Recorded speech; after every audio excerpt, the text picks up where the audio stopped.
team, and I don't think I really recognize much from Astra other than like say Troller, X, and Icy. I think the rest of the guys I don't know. While on Kraken Game team, I do know. I think Fatronics is a Catalyst, I think. So I know Catalyst. Hanzo main, we know him. I believe he plays pretty well in the 1v1 tournament, which I was not able to stream day 3 and day 4 of, but I believe that Dizzy from Oblivion won. So congrats to Dizzy if you're watching this. And then we have Sinbrin, which is Traff. And I believe Traff also placed in top 3. So it may have been like Dizzy, Hanzo, Traff. So this team is just, missing one player out of the top 3 in the $1,000 1v1 tournament. So I'm excited to see, what these players can do in a 7v7 setting. So that would be cool to watch. Then we have Oblivion. This was a top 3 team in the last Blitz Cup. I do think, they had what it takes to make it to the grand finals. But I digress. Well, let's go through the roster. We have the captain, Ranger 777, lovely individual. We have Akame, also a very lovely individual. Gentleman, another lovely individual. And here we have Dizzy, actually. So, this is Dizzy. He won first place in the 1v1 tournament. We have Miss Tickler. I think this is Mista. We have Hibiscus. Not sure who this is. Not sure who this is. Apex and oh no, this is Rax right here. So we have Rax, very old comp player. We have Poffy Loopy, my teammate, and then we have Fenueles. Not sure who this is. Apex and Joker. Is this DJ? Wait, no. We played on the last Blitz Cup. Oh, this is Krish. Okay. So you have Krish and Poffy. So they've kind of betrayed Joker, went to Oblivion, I think. Then we have Even Steven 98, another old Blitz legend. Then we have Tensura, so I think this might be Muxvi, I think. I think that's like a Muxvi alt. So we have a, very good roster here. I'm excited to see how they'll place in the arena tournament. And then we have Rent Free. Oh, this is Origin. Okay, so not sure why did they didn't name their team Origin, but we have the captain, as y'all know, Cora Cora, very long time comp player, Blitz legend. We have Dove, Rob78, Archangel, Climber123. We have High 757, Lacris, Lagundo. Very surprised to see Lagundo. I didn't know he was still around. Tanner, and Bubba Vernon. So Tanner and Bubba, these guys are, old-time Blitz players and kind of legends on NA. So I'm excited to see where these 4 teams will place in the arena competition. And I do think one match that I'm already, excited to watch tonight will definitely be Oblivion versus Origin. I think that would be a bit of a, bit of a teaser maybe for next season potentially. Depends on how much they, take it seriously in the arena competition. Now, that being said, I do want to see how my stream is doing on YouTube because I am just streaming on YouTube. So,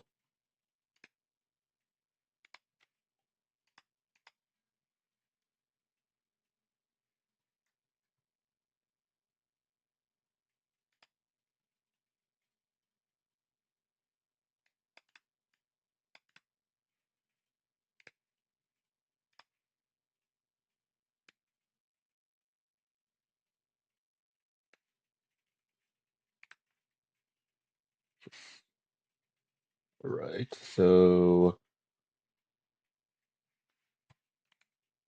I think my stream is doing all right. I do want to make sure that it is doing well.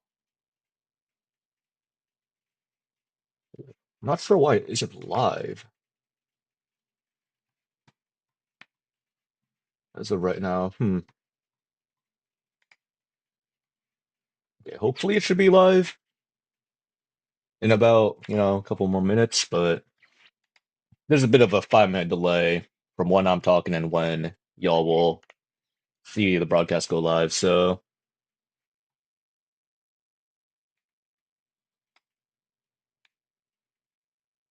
okay, so stream is working. It's up. I just had to press go live in OBS. So now that that's out of the way, now that we know that the stream is working, I'm going to set up some other stuff. So since this is a 77, I'm going to see if I can set up a strat sketch link or not. So I might just use the other strat sketch link I used for the 1v1, just like this time, just change all the maps. I think that'd probably be the easiest thing for me to do, because I already have this in my OBS. Gotta delete all the slides. Delete.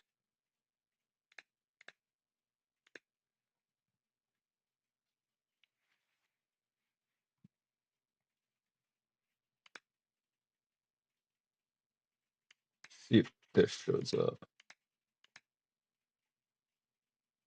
Okay. Okay, yeah, so it does show up. Maybe I could just switch to a different strat sketch then. What if I make a new one?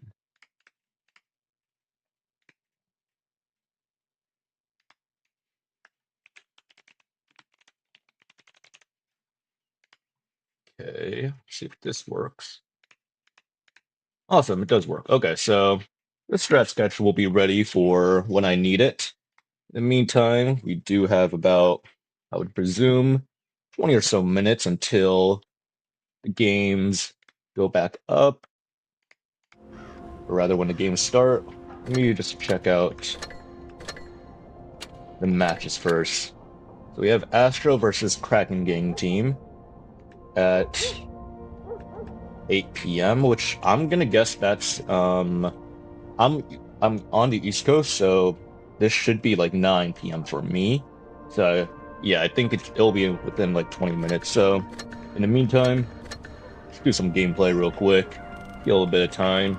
And since I am on PC and I'm not really like comfortable with the PC controls, I'm gonna play like a really easy tank, something where I can just like kind of sit, get a couple of rat shots, and you know, don't have to move around too much, don't have to like maneuver a lot. So 183, that's perfect for me.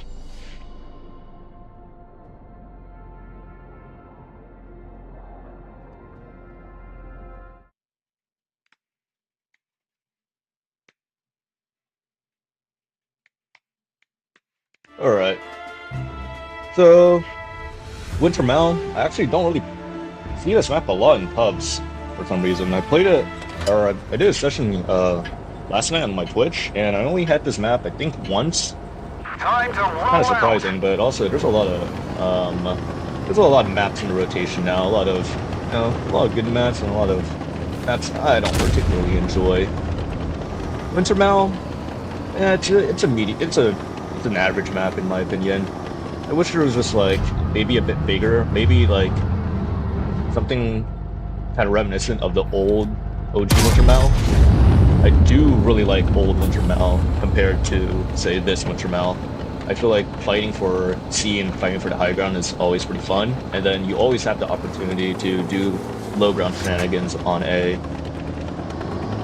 But I digress. I'm just gonna try to move my tank into a good position, because it doesn't seem like their meds are kind of playing towards the A side, so I can just kind of just sit here and then just aim at this crossing, or maybe try to pre-aim their TDs if they like make an aggressive peek. So like, yeah, they're all kind of just redding at this TD like position over here, and that is a lot of tanks. I'm not sure if I have an angle really. I might have an angle on this car. Oh, gives it to me. Oh, I missed.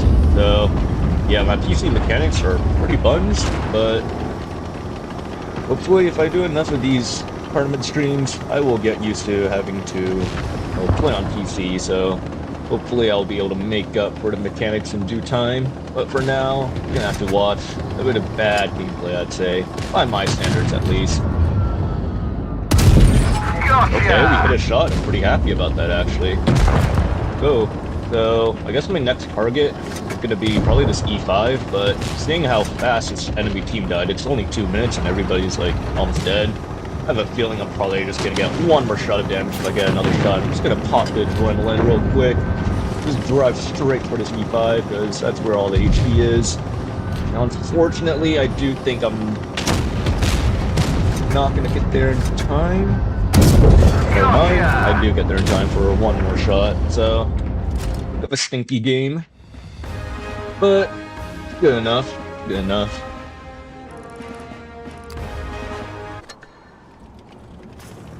So let's go into another game.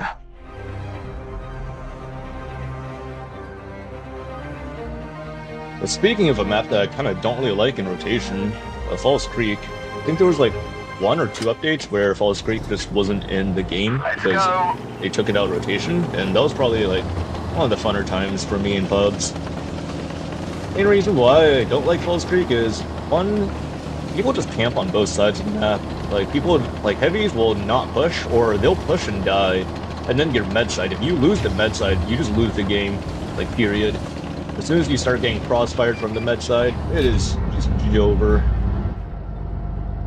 He's far away over there, so I might be able to maybe wedge myself up and like sneak a shell in, but I don't think it's gonna be worth it. I think it's better off for me to kind of pre-aim towards the heavy side on this end over here.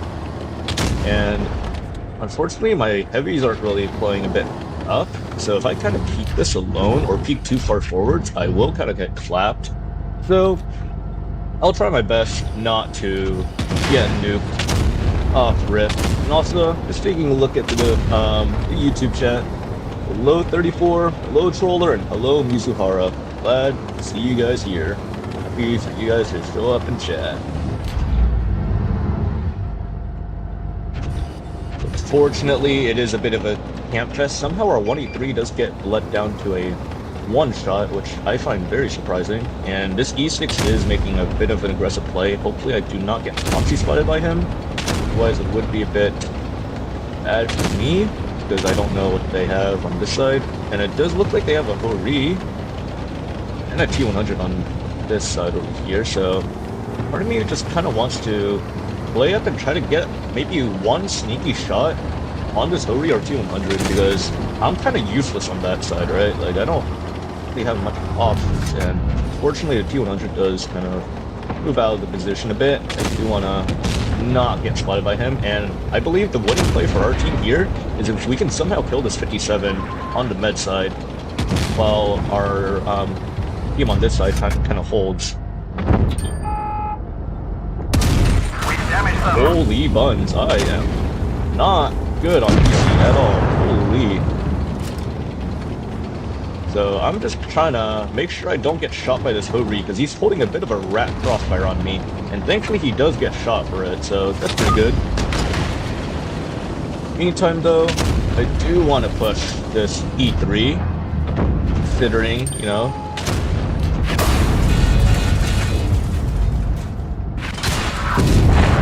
Okay, thankfully we hit that. And hopefully this 1A3 doesn't kill me. I do want to get more than 2 shots of damage off this game. Hopefully I do survive. So now what I'm going to do is I'm going to try to peek the very top of this question mark. Or maybe I should play for this T100. I think doing a T100 would be probably a better use of my gun. I can shoot either of them, it's just I want to be careful of how I position, because I am a one-shot to both of them. So I'm actually going to try to drive out over here, because I see the T100's kind of ratting a bit in the back. I do want to maybe get an off angle, maybe bamboozle, surprise him, and get a kill shot, or an ammo rack, I mean. So, we will see, we will see.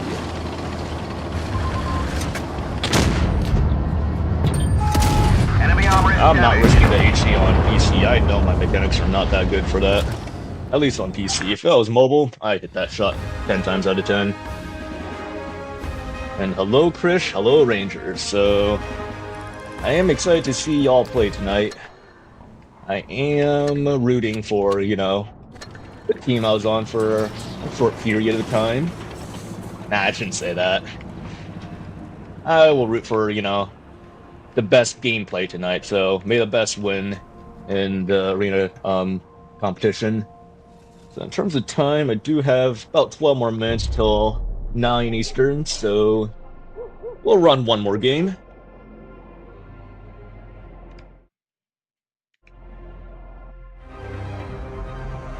Might have time for maybe 2 more games, depending on how short this one is. And we're on Port Bay, so Port Bay, it's a map I like if I'm not in a TD. I feel like TDs on Port Bay, you just gotta get really lucky with your shots. Otherwise, it's just kind of cooked for you. And based off of their lineup, I think it's fine for me to kind of just go up to here. And a lot of angry words in the chat, which I don't blame them, honestly.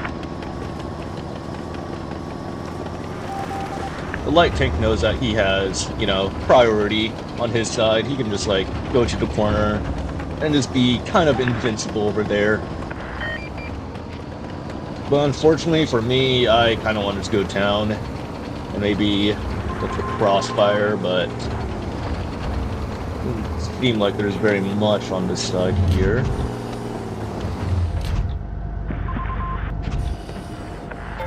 And I want to move, actually. I do want to move. Because they have a Kron in the corner already, which is really bad for our team. So maybe me going to that rock was a bit of a throw. I could have been pre-aiming that crossing. The Sheridan was already in the corner already. I could have maybe put a shot into him. Anyways, I'm going to try my best to support our team here. Hopefully our Sheridan is able to run out and get it safe.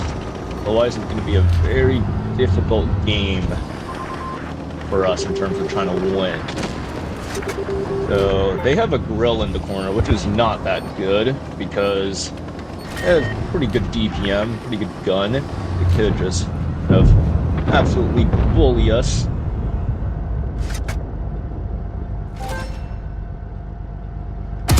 So that was not the shot that I wanted. And unfortunately, I don't want to move too far up because I fear I might get spotted, but I also want to hold a crossfire with this, you know, this 268, and also, ooh, that's bad. Hammer, you suck.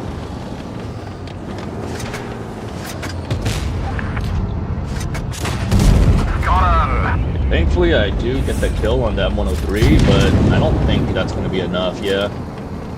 So I do think me going to the other side, it'd kind of sell, but there's not much I can do here as a TD. Especially on this map of all things. So that guy does just kind of game on me. I get a shot. Not fast enough. So, a bit of a bummer game, but it is what it is.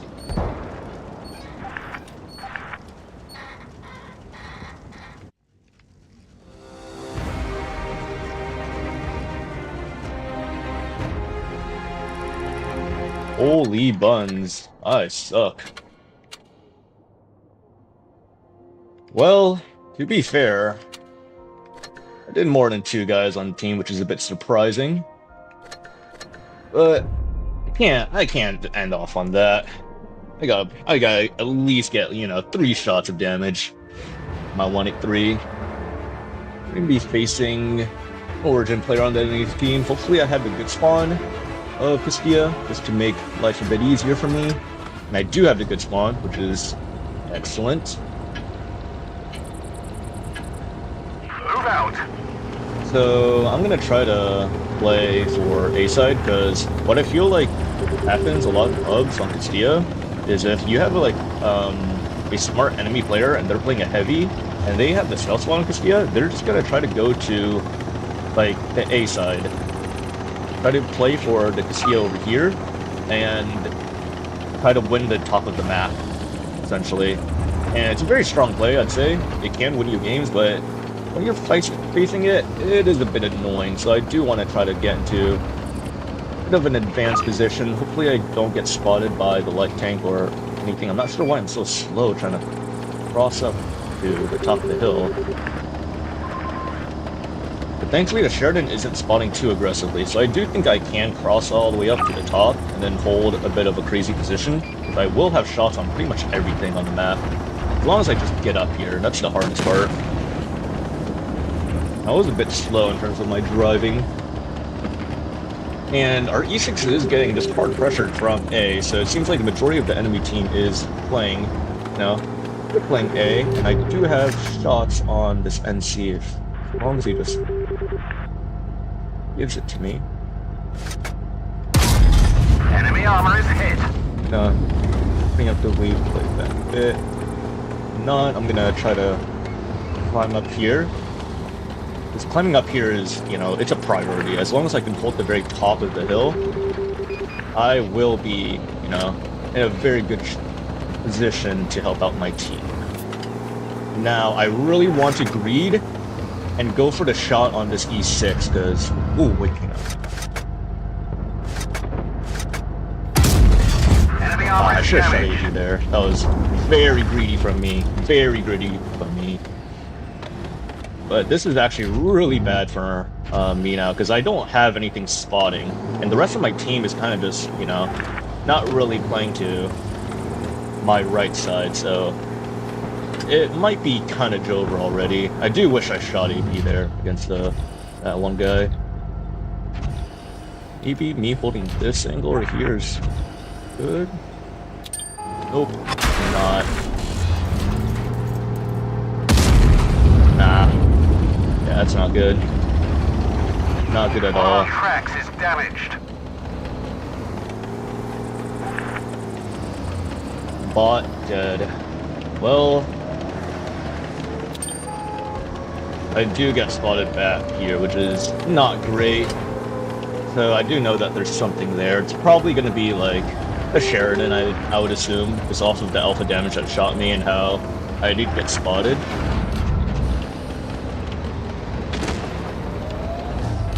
I'm trying to use this as like hold down cover. Kind of. The Sheridan's... Okay, here it goes. We've damaged them. Our fuel tank's hit.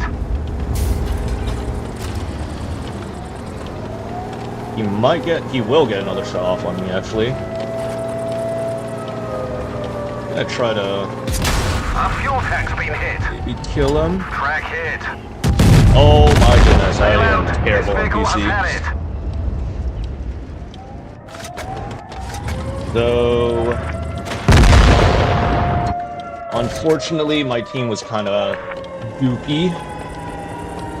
I'm not sure what they were doing.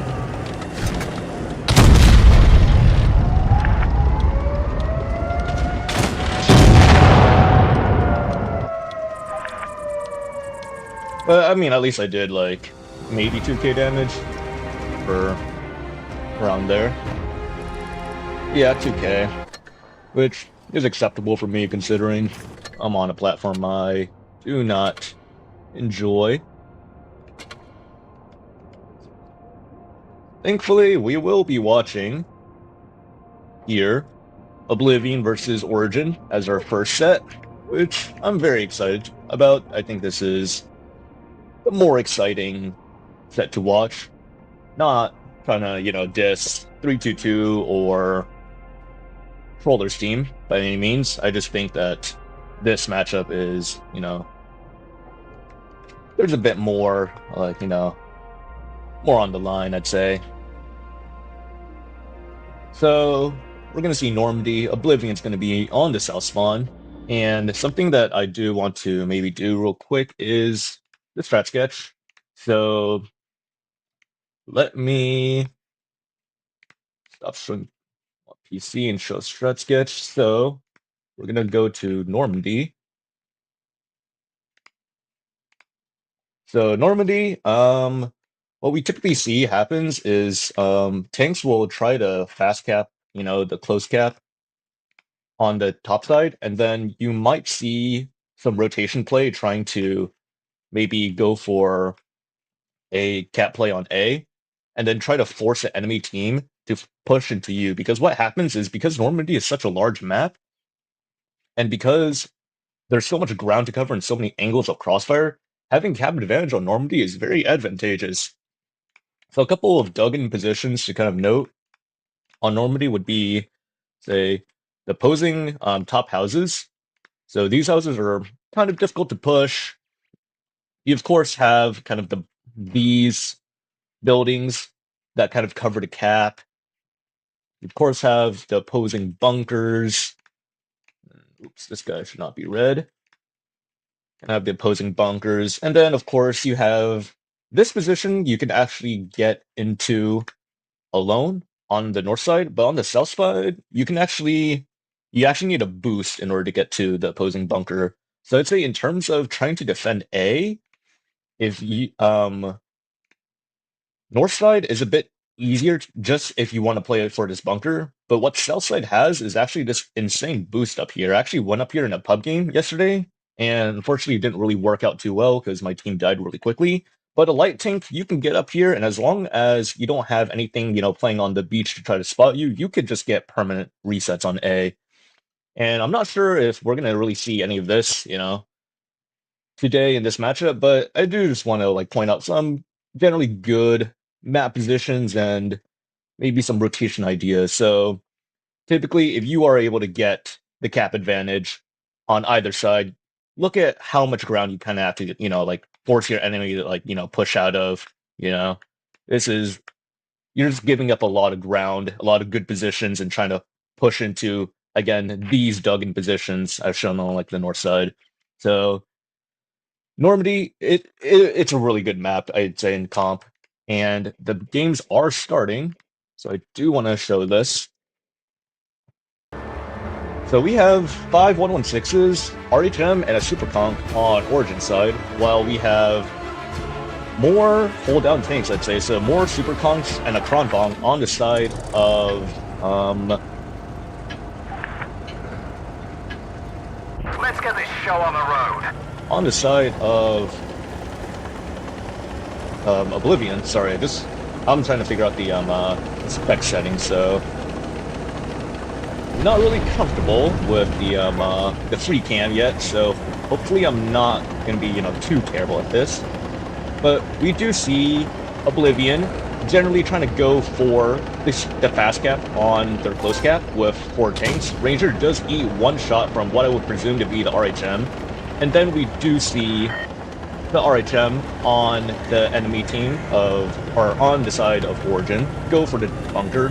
And we do see Dove actually go for I believe, near the A base. Let me see if I can kind of move towards him. And Bubba actually getting let out a bit and being forced to back off the cap. Really good aggressive play from Oblivion, trying to force the guy capping D off the cap a bit, but unfortunately it's a bit too little too late because Cora did get the cap in time. So unfortunately, good idea from Oblivion trying to, make the guy on the cap try to get off, but it was a bit off of the timing, and I want to know how I can switch tanks. Okay, so F2, we'll switch to Steve. What does F7 do? A. And sorry about this, guys. I just want to, figure out how to switch the specs just so I know, how to get through all these guys. Fortunately, I am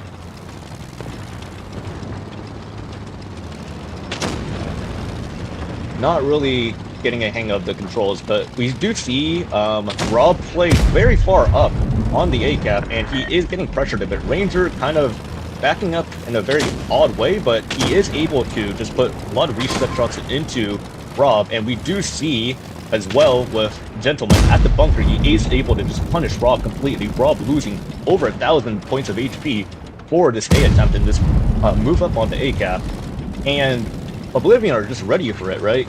Cora, Ranger doesn't know that Cora is there to kind of help Rob, but it doesn't really matter at this point because Rob just bled out all that HP. Now, Oblivion, I'd say, is actually in a very good position right now. They are up about 1,000 HP on Origin, and as long as Ranger just doesn't, bleed any more unnecessary HP, and as long as he gets, good coverage from his Kronbong in the back, I think that Oblivion will, be in, I would say, a winning position. So, Ranger kind of playing a bit odd. He's kind of giving Rob a bit of a shot here, and Tanner going for an interesting shot. I'm not sure what that was there, but that was an interesting angle to see.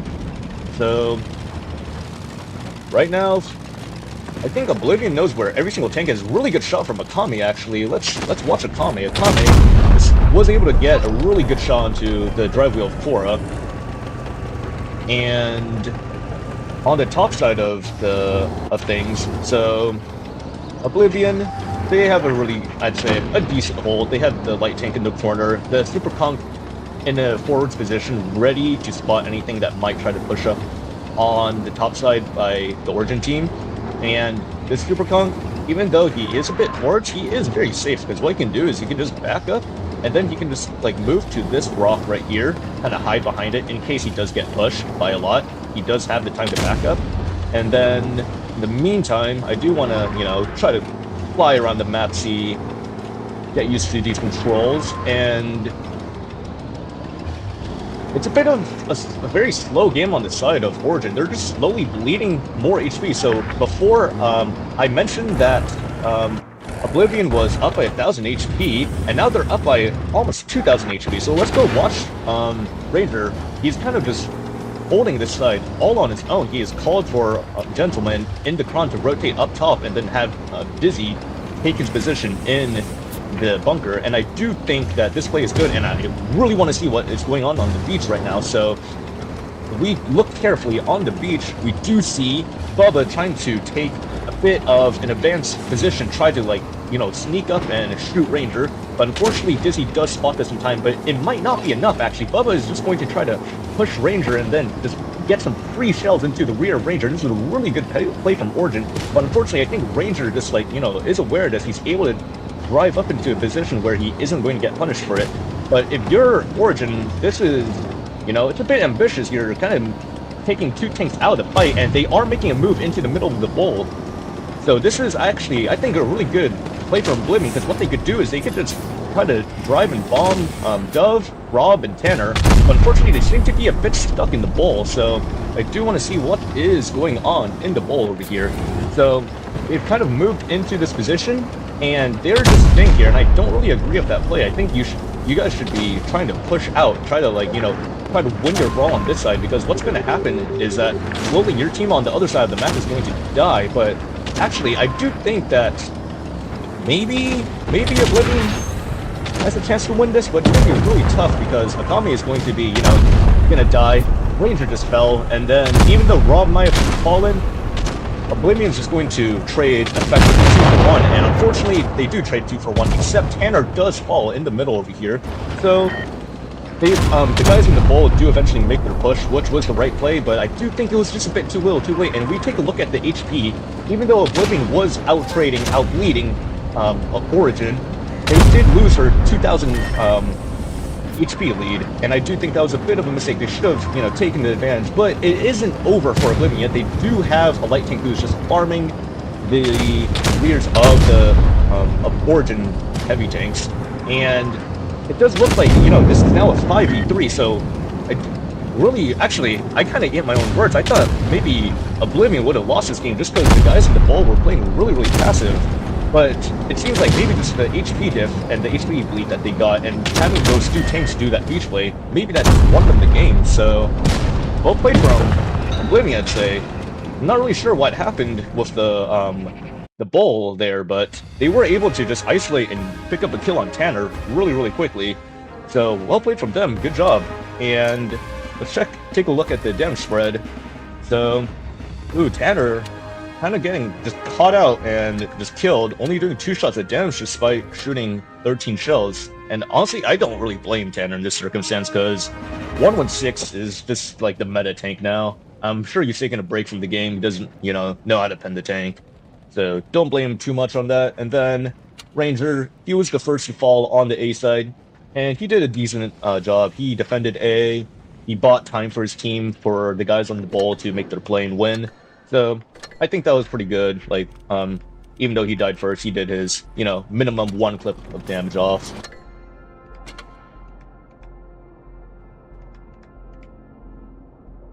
So that being said, I do think I need to take a bit of time throughout tonight just to get used to the free cam, because I do think I did a crummy job at doing free camming that game. And we'll see if, it gets a bit better. My hope is that it will be better for the next game. And does anyone know how to spectate like the enemy team, like on the free cam? Because that would be very, very useful to know, I'd say.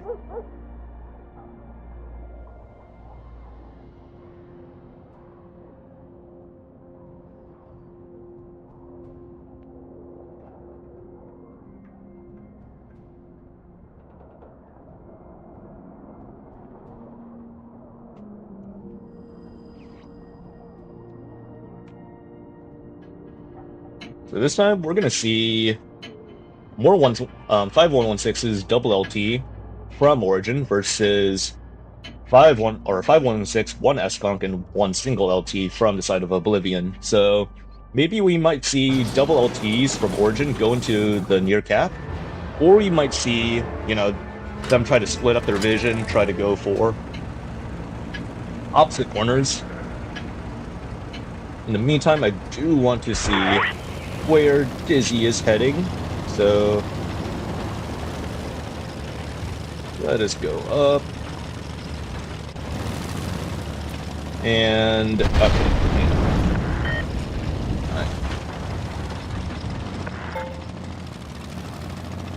Alright, so it does seem like they are splitting their vision, so High and the LT went to C while Tanner went to the middle to try to spot out Oblivion, but unfortunately he does see, like, quite a lot of tanks here, so Oblivion is doing a, they're doing a 6-1 split where they just have, 6 of their heavies kind of, stacked up mostly, towards the A side, and then have their, solo light tank kind of control the other side, and we might be seeing a very aggressive play on the other side of the map where Ranger and Gentleman are trying to make an aggressive play on Cora and Rob here, maybe try to go for potentially a early kill or early lead, and they do spot out High in the LT, and he is trying to run to the corner and get safe, but unfortunately he might be a bit cut out, but Cora is taking the brunt of all these clips, and I really like the position that Gentleman is in, so I just spectate Gentleman real quick. He's like very hold down, very dug in, and Origin can't really do much to him, and Cora might be eventually a kill, so what Oblivion could do is they could just hold this angle right here, and then have Gentleman actually cross down to the beach and do something similar to what Bubba did last game. And up top, you might be seeing a play, or a counter play from Oblivion up top, where they are trying to take, the top of the map. They're pressuring with 3. Dove, Bubba Vernon, and the Light Tank are trying to chase out Dizzy. So let's go spectate Dizzy. Dizzy is a bit caught out. He is trying his best to run away, but this might be a bit too little too late. He does run to a house, and he is going to get, shot by High. And I do think this is really, really bad for Oblivion here. They are getting killed left, right, and center. Rob does go down on the A side of the map, which is good, but Ranger does have to drop for him, and unfortunately, Dizzy is going to die to High, so it's going to be actually 5v5 for now, but Ranger is eventually just going to die here, and he is on low ground along with Akame, so Oblivion, they just don't really have many tanks on the top where the main brawl is happening, and they're just getting surrounded by both sides. We have Archangel, we have Dove, and Bubba kind of surrounding the S-Conk, Steve, and the Stickler, and I do think here, Oblivion had an interesting idea where they took a very aggressive brawl, but unfortunately it just was not enough. So they took the aggressive brawl, but they didn't have enough coverage on the top side of things. So they should have, as soon as they saw maybe, 1 or 2 or all 3 of the tanks on the side of Origin commit for the top push, they should have just tried their best to commit for the bottom push, even if it's not necessarily the correct play, but they should have just done something. And this is just going to be game over for Oblivion. I did like the interesting idea. I really like the position that Gent went to, where he, was trying to play, oops, Where did my camera go? He was trying to play like hold down position. I think it was not here. It was okay. Anyways, pre-camming. I'm a bit struggling with it, but hopefully I'll get better with it as we go on. So score is 1-1 right now.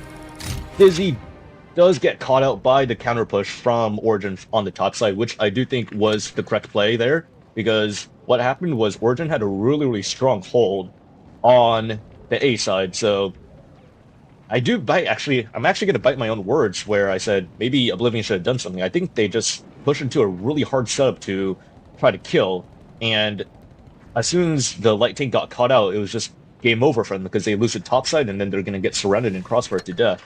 So a bit of an unfortunate game on the side of Oblivion, because I do think they kind of just got hard count. Oh, I wouldn't say hard countered. The way they pushed, they had a bad setup to push into. So if I go into the strat sketch and try to draw this out, it might be a bit easier to read. So let me do that really quickly. So I'm just going to delete those, and we can just show what happened. So we had, I believe it was something like this.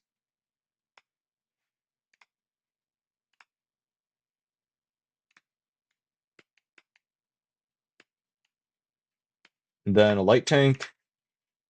Oop.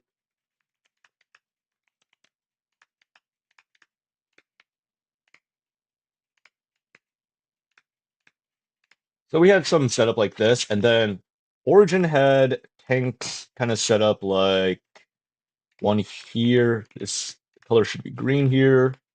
And then they had a guy at the bunker. And I feel like as soon as you see a guy at the bunker, this is such a strong position for intercepting and receiving any type of push through A, because you can just cover all these guys. You can cover from the beach, you can cover them from the top here. And then if they try to, if the enemy team like Origin, or not Origin, if Oblivion tries to make a play here, you can also cover that. So the bunker just gives you a lot of options, a lot of shots, and a lot of coverage. And I feel like Oblivion just wasn't really ready for that, especially since the light tank did get caught out. That being said, I do want to go back to the game. So, go pre-cam real quick. So we are going to see 113 and 6116s on the side of Origin.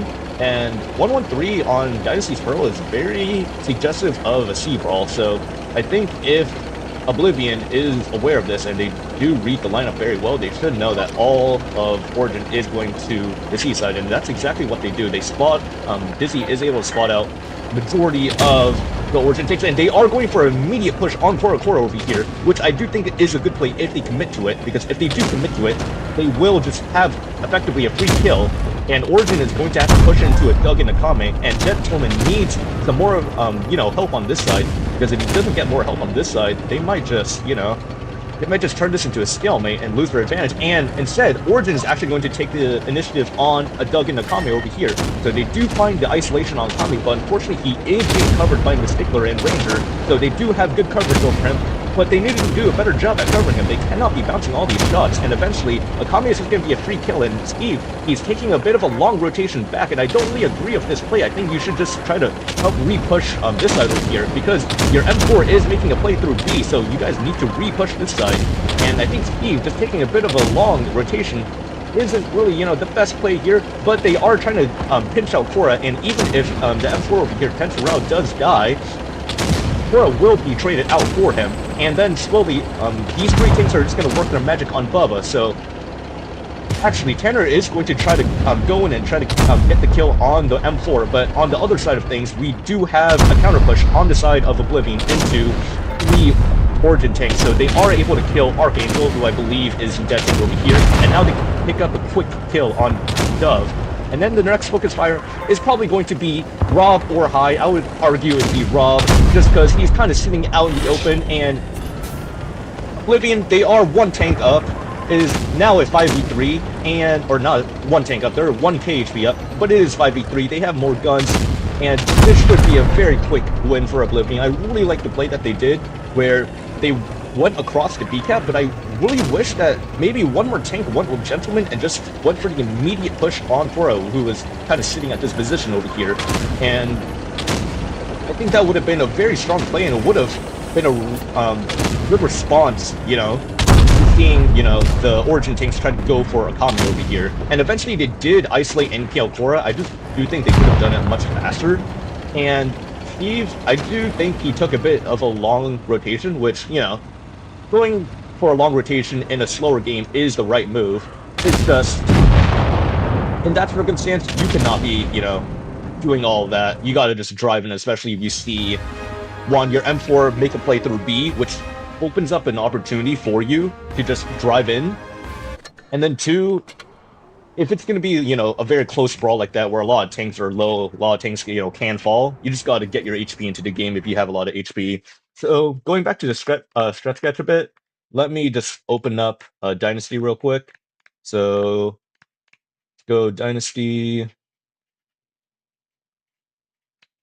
All right. So we saw something on the side of Oblivion where they did something like this. 1, 2, 3, 4, 5, 6, and then the light tank was kind of ratting back here.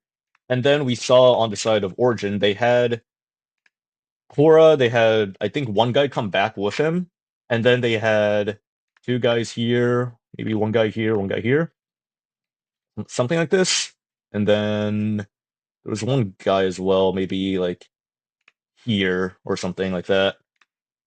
It was like a 1-1-3. I forget exactly where he was, but essentially, Oblivion, they're just able to get the isolation on these two tanks here, while Akame took a while to die. And even though Steve did do a very long rotation like this, I do really like the play that Oblivion made where they just went, you know, took the repush, and the M4 actually driving through like this, not a bad play, even though he did get nuked really hard for it. I would say that this play kind of opened up the opportunity for his teammates to make the repush on the right side of the map over here, because what happened was he got shot by, like, you know, 3-4 tanks, but since those 3-4 tanks shot, it opens up an opportunity for these guys over here to just make the repush on the wide angle and then just win, you know, the red line brawl. And I think the red line brawl here was won, and not only was that one, the brawl in the spawn was won. So this really good job on Oblivion side where they just immediately just kind of wrapped around Origin like the first minute of the game. So well played from them, I'd say.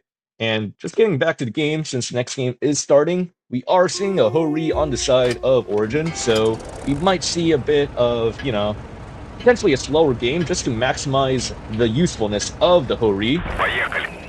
But we will see where he goes, and just taking a bit of a satellite view, we do see all 7 tanks from Origin are going towards the T side once again. And then on the side of Oblivion, we do see just the solo light tank kind of spot, and we do see Dizzy take an interesting spawning position. I really like the spawning position in pubs. I don't really see it used a lot in comp, but it is good.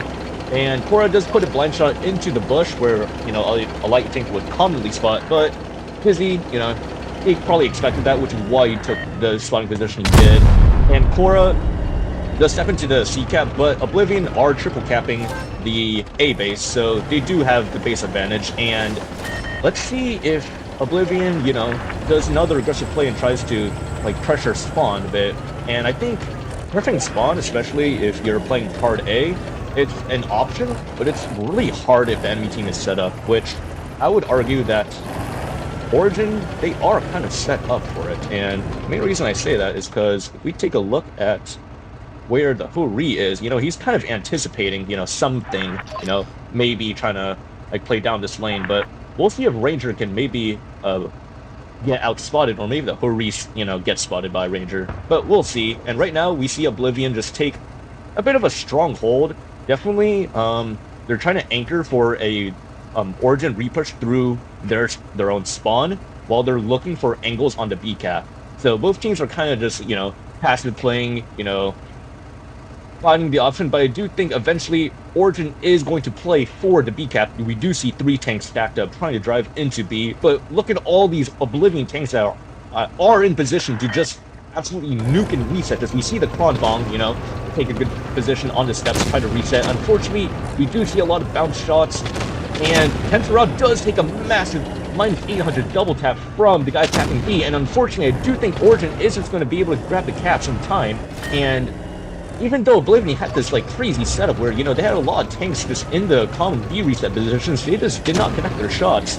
It's a bit unfortunate because this now means that Oblivion has to push into 6 Origin 116s and a Hori, and that's going to be very, very difficult for them to accomplish, especially since they've bled, you know, they've bled about 1,000 or so HP, so, and they also have a light tank, so the HP differential on the side of Oblivion is, you know, I mean, it's workable, but it does suck being down on so much HP. And it does look like they eventually do want to Reaper C with Ranger and Akame. And Akame does eat, you know, only one shell, but it's necessary sometimes to play damage for, you know, distance, try to improve your position just a little bit. And here, Ranger trying to play up into the far corner. I do agree with this play. He is going to take, you know, 2 shots from Korra, but unfortunately Korra is now out of shells, which means that Ranger, as long as he can just, you know, survive in his 1v1 with this guy at the wide angle, he should be okay. And on the other side of things, we do see a counterplay into the decap by Oblivion with even Steven, but he's not getting very much support, which is really unfortunate. And then Oblivion are going for a push into the enemy spawn. So we do see Mystickler and presumably the T100 try to go for this Hori over here while Gentleman tries to cut off Bubba in the other lane. But I think this is just all in favor of Origin. They have the caps, they have a 5k HP lead, and they have also a lot of good positioning. Kai is near the wide angle and he just gets the kill on Akame, and Steve falls in the B cap, followed by Tensor on Max. And despite, you know, despite Oblivion just having a really good setup, I would say just having the tanks in the right positions, the shots not connecting and make them forcing Oblivion to just push into a very strong Origin hold.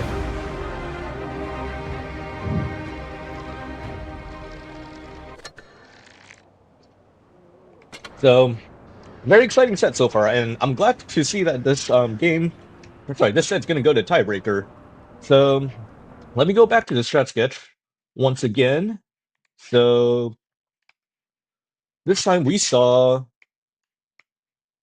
I believe it was 1 Hori. So let me just put in the Hori. So we had a Hori just kind of chill here. We had 3 tanks. Step the base here. I think we had a guy maybe here, 1 guy here, and then I forget this guy, was he here? And then on the side of Oblivion, they had something like this.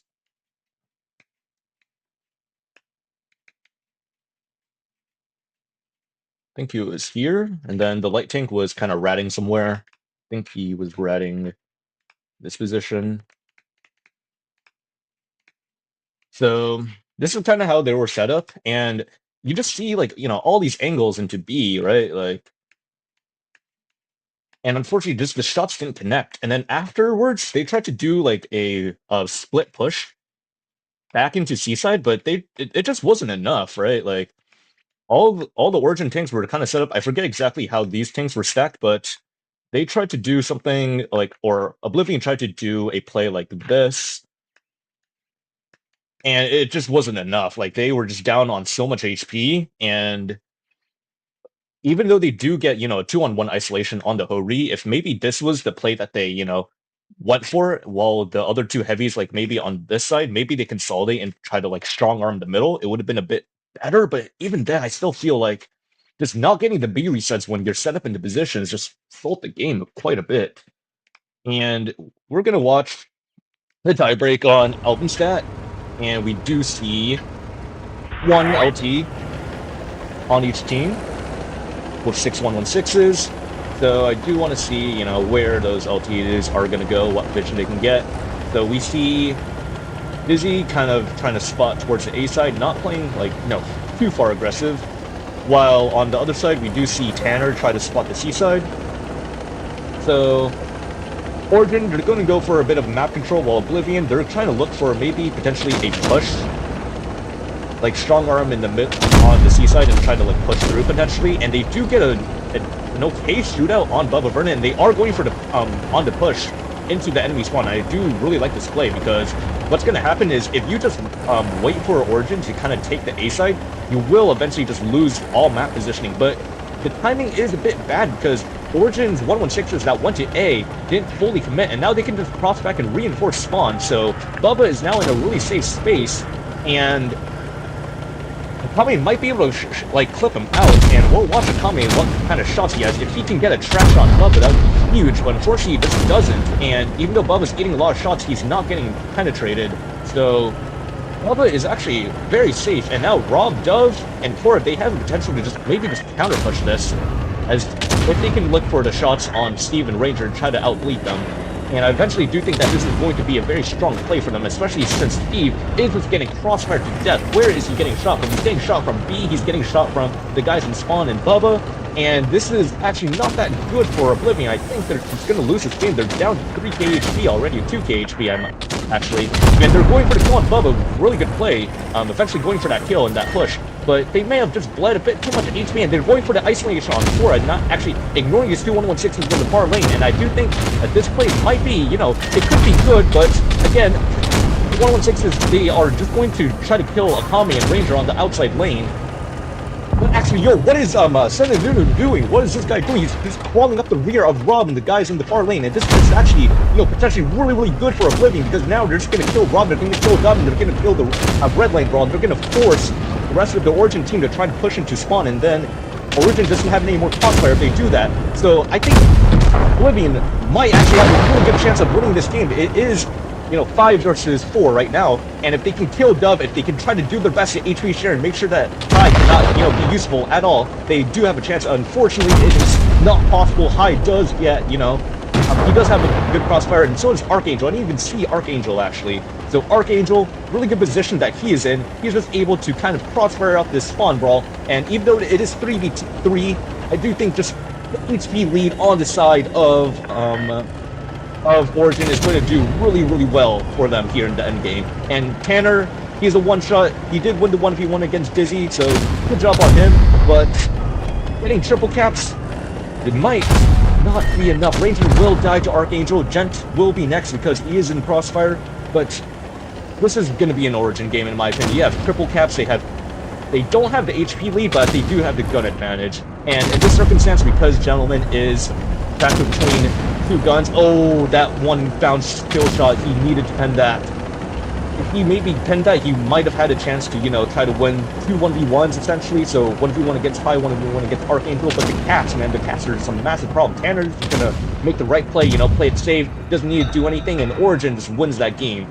So I really like the initiative from Oblivion where they tried to push through the town on Alpenstadt, but the timing was a bit off, right? They get the shootout on Bubba, but you gotta wait for, you know, a couple of 116s on the A side of, you know, Origin to commit up a little bit more so that they're far away from the fight, right?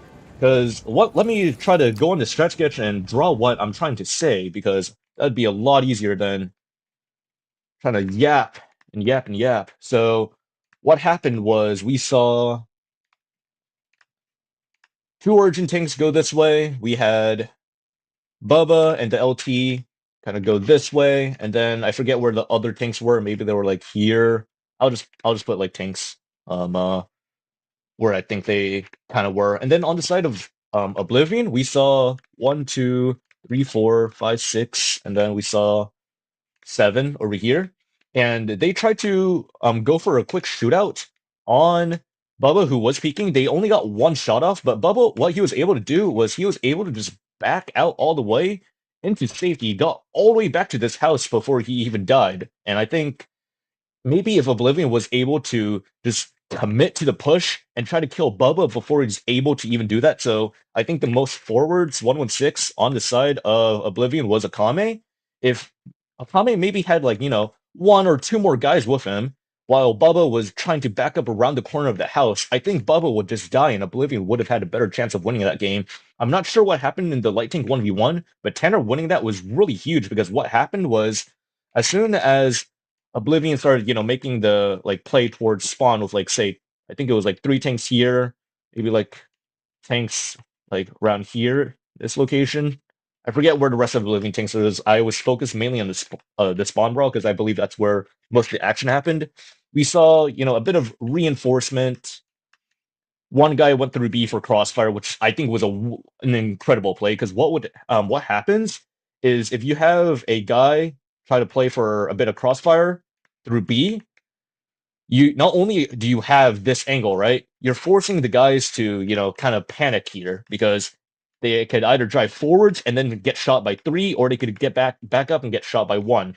So it's really hard decision to make in that circumstance. And light tank, I think they were fighting somewhere over here, if I wasn't mistaken. But this play just opens up 1. The guy who capped B, I think it was High, he got the cap, and then he got really good cross shots into the spawn brawl. So eventually over time, even though they did kill Bubba, so Bubba did fall on this side, and it did look like they were winning the spawn brawl pretty well. They got a kill on, I think it was Cora, Bubba, I think, was it Dove? I think it was Dove, yeah, but they were just able to pick up kills, but eventually, let me just erase some tanks just to clarify the position a bit. It was just like one guy here, one guy here, and tank here, and then they had a tank on the bridge and a tank here. And then there was a light tank, so hang on. It was a 3v3. It was 3 heavies and a light tank, so it was something like this.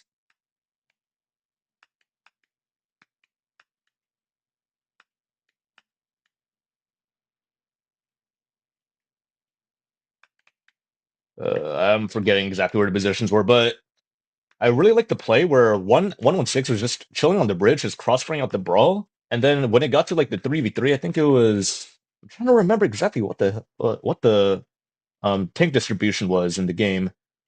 All right, well, oh well, I don't really remember, but either way, GG's to Origin. I really like how they played that game, but initially when the LT saw the 116s, just chill here, I feel like Oblivion should have waited a bit longer for maybe the 116s on A side to try to make a push or try to aggress up a bit on A instead of making the rotation back to spawn.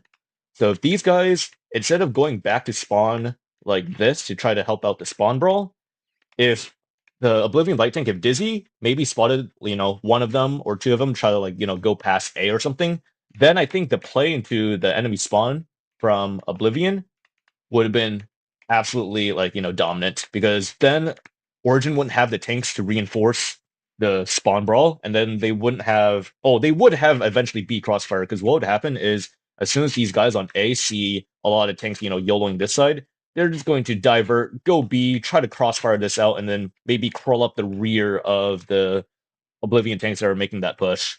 So I do think it would have probably played out a bit better if the Oblivion waited, but again, I think Origin just had a lot more options, had a much, apt response to seeing that spawn push. So GG's, well played. And in the meantime, let me switch back to Blitz. We will see the next matchup in about, let's see. We'll see it in about 14 more minutes. So I'll play maybe one pup game. And then, fortunately, we do see Astro versus Oblivion. Astro did get 3-0'd by Kraken. So 3-2. Good job to you guys for the clean sweep. But you guys will be facing a very warmed up Oblivion. So you're going to have to, or Astro, you guys are going to face up a very warmed up Oblivion. And 3-2, you guys are going to face up a very warmed up Origin. So I hope both teams play their hearts out. And I hope, to see some close sets there.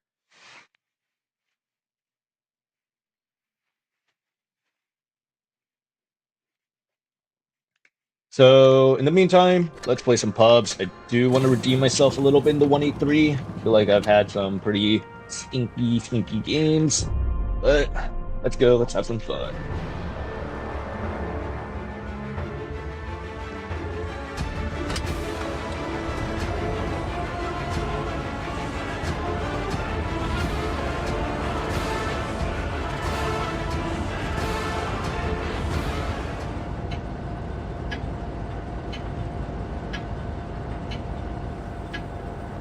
Let's get this show on the road.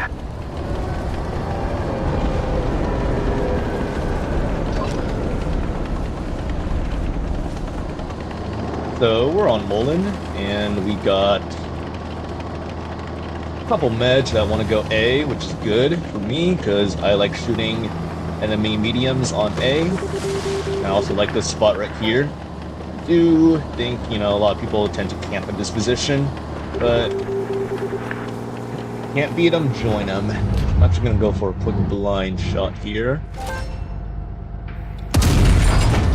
Not sure if that hits or not. I'm gonna assume, actually, because of how the Sheridan is playing, since he's in town like this, the rest of the enemy team has got to be, you know, going town as well. So I'm gonna try to play up into a position where maybe I can get shots into town and try to support our heavies, but I need the enemy team to kind of over-push, like play with balls and over-push my team on this side. So let's see if this position is any good.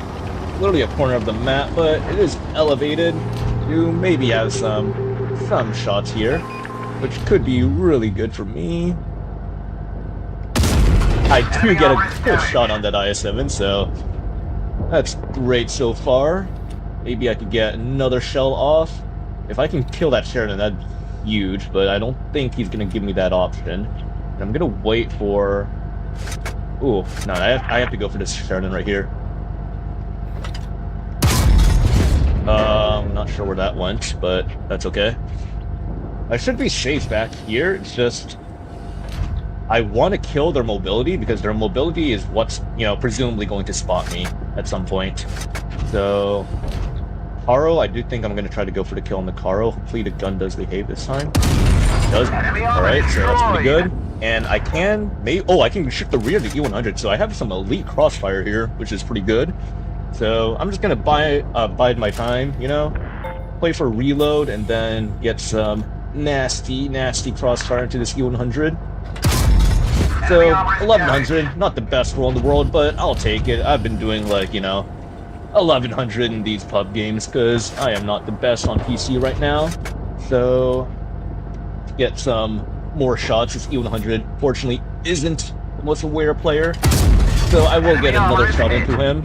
So, there's my first 3k of the night, which is great, and that is game. So, I think this angle is pretty good. I did get some effective shots off. One good shot on the IS-7. 2 shots on the E100 and a kill shot on the Caro, so well played, I'd say. Even though I was being a bit of a rat and sitting in the back. Fine to sit in the back as long as you have shots, but it's like, if you see a teammate who's just sitting in the back being useless and not getting shots, that's kind of what, you know, irks me a little bit. Anyways, that was a fun game.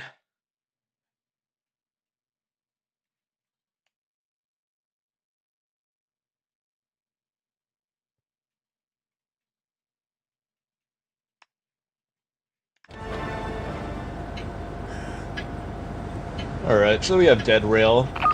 Not a very good map, in my opinion. Just gonna go for a quick blind fire. Who knows if that hit or not? We'll find out in chat maybe. Somebody complains.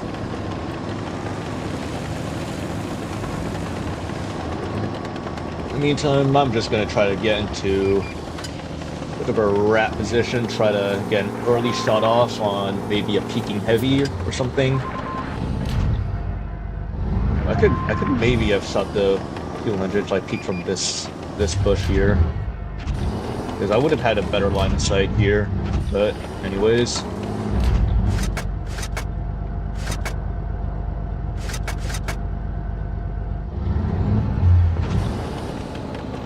I should have been a bit more aware. I had a shot on the E100, and also I think I still have shots on this grill. I'm gonna go for the shot on the grill. I don't really care.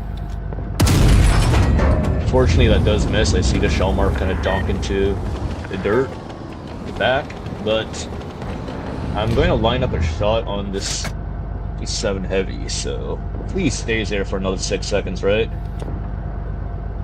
Right? Surely you're gonna peek again next couple seconds, right? Ooh. Thank you. So I do get one good shot. I do see the Wheezy. I might try to pre-aim him in the meantime. You look for like a top of the hatch. Nah, not happening. I'll just go for the 57 in this circumstance. Holy, this gun. And I don't know what the Sheridan is doing, but he is gaming. If we can kill the Sheridan, that'd be really cool. It's the command to, say, take this guy. Okay. He's good.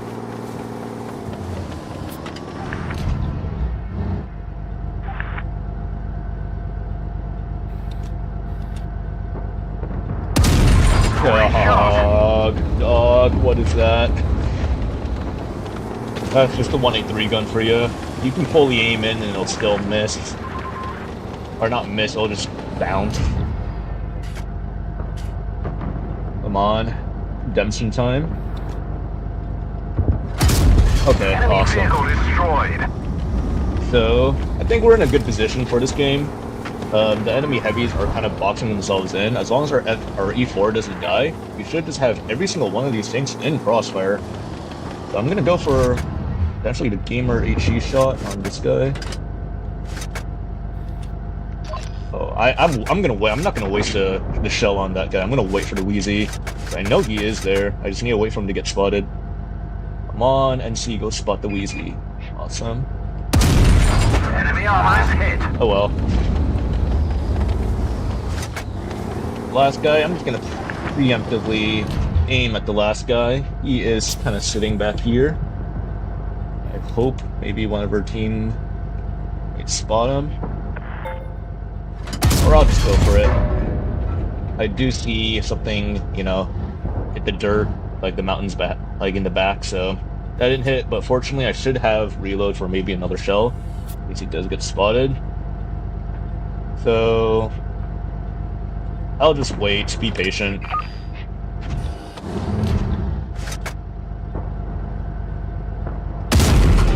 Okay, awesome, nice. Of course that's the shot I hit, compared to the other ones where I kind of aimed in.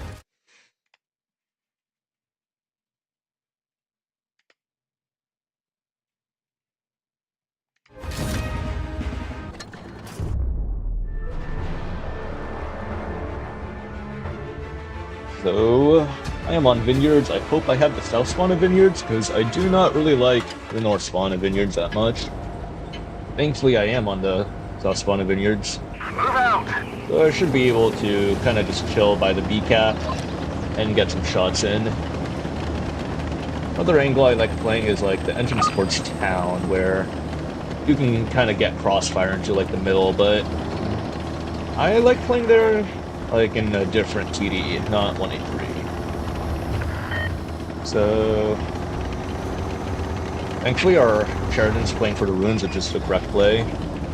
Getting runes control is always very good on Vineyards, and both their meds are playing into the A cap, which makes me think that the rest of the enemy team kind of, you know, playing in town. That's what I want to think.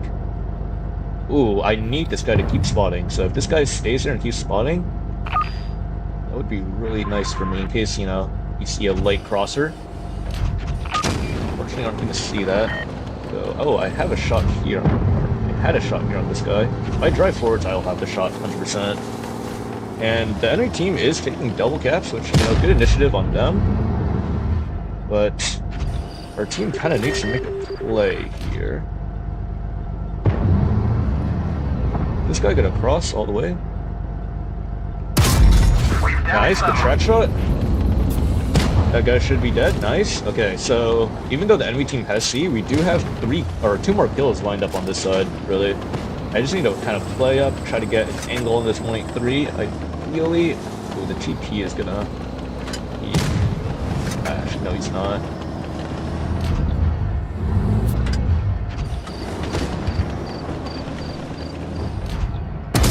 That was the rushed. I should have been more patient with that, because I knew that guy was backing up like that. So we need to kill this 183 and then cap A if we want to win the game, but I don't think our team really knows that. We'll try to help our FB with the T-22 maybe. Enemy armor is damaged. Oh, that is not good. Okay, the only way for me to win this game is if I get a shot into the 183. That's... nah, he's too far out. That's not happening. So it does look like this is going to be a loss on the good spawn of Vineyards, which does kind of irk me a bit.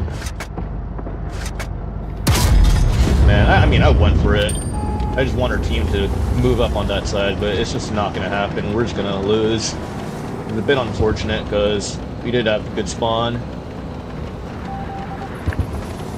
I mean, there's still a chance, but I have to get a kill or something, right? I'm not sure what I can shoot. Let's just... Ah, I got trolled there. That might have been a bit of desync, but... Oh, he could make the rival. That's not cool.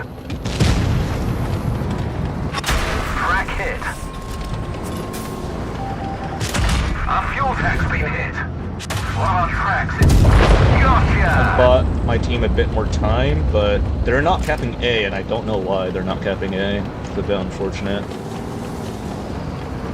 Anyway, we just lose on caps. That kind of sucks. Oh well.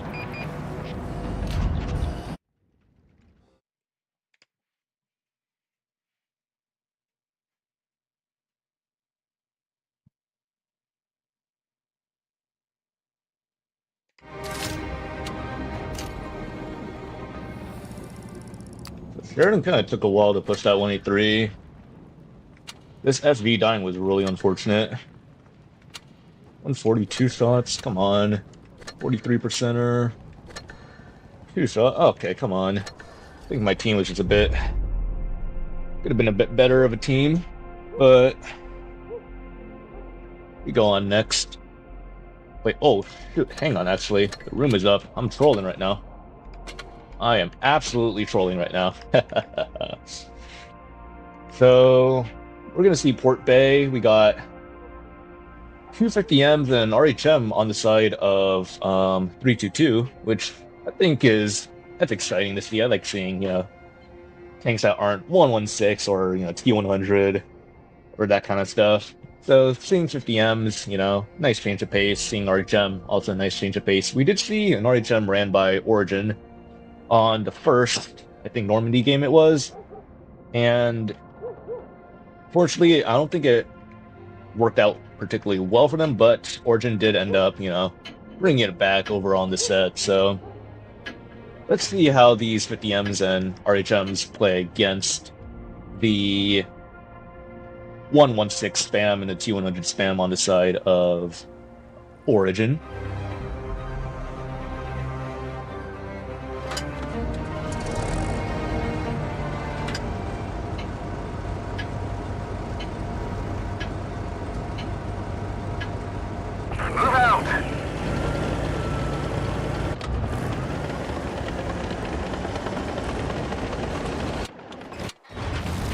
So I do want to check out, what's going on the Origin side. So it seems like High in the T100, Origin's just going to be splitting the division with the double light tanks. They don't really need to, they don't need to send both light tanks to the same side of the map, and RHM and High do spot each other.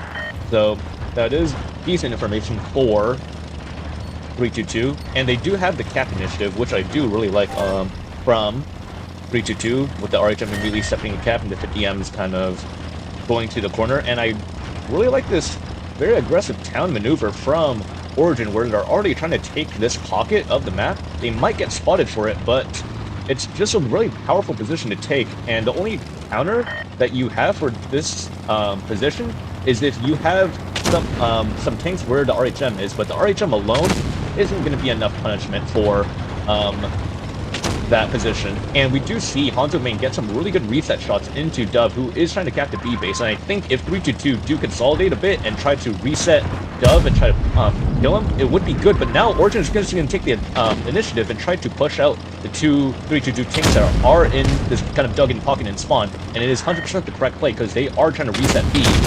And if Origin plays this correctly, they will trade, one tank in B for 2, so Dove does fall, but Origin are about to pick up, 2 heavy tanks, and considering that 322 does have 3 mobility, if the heavy tanks on the side of 322 do die, Origin is going to have a really easy time cleaning up the rest of the heavies, and it seems like this is exactly what's going to happen in this game. So Origin, even though, they did lose the one tank in B. They did trade very well, 2 for 1, and they have just, I would say, a significant HP lead, even though it doesn't seem that much, right? 9.6k versus 9.3k. Keep in mind that 322 have 3 mobility elements that are still alive, so the 50M, both of them are pretty healthy. The RHM has yet to eat a shot. Although it does fall, though, so it is 5v5, but Hanzo main is just going to get, you know, completely surrounded by these two 116s, and just, like, he's gonna fall very, very quickly, and the only chance for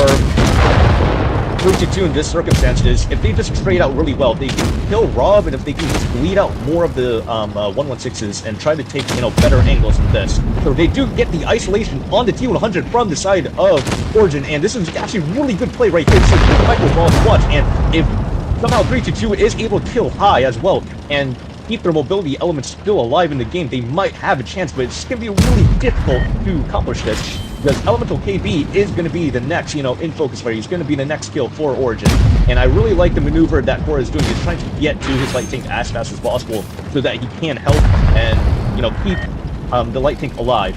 So, again, this is going to be a very hard game to clutch, but I do think this is going to be a win for Origin. So, I like the initiative that Origin took, where they immediately sent tanks to get to this pocket of the map, and then they snuck a tank into B as kind of like a bait, and what they wanted to do is have the guys who were sitting in this pocket and spawn were trying to get the reset angle on B. Oops, my free cam just disappeared, but so you had 2 322 tanks that were kind of sitting here looking down towards the B cap.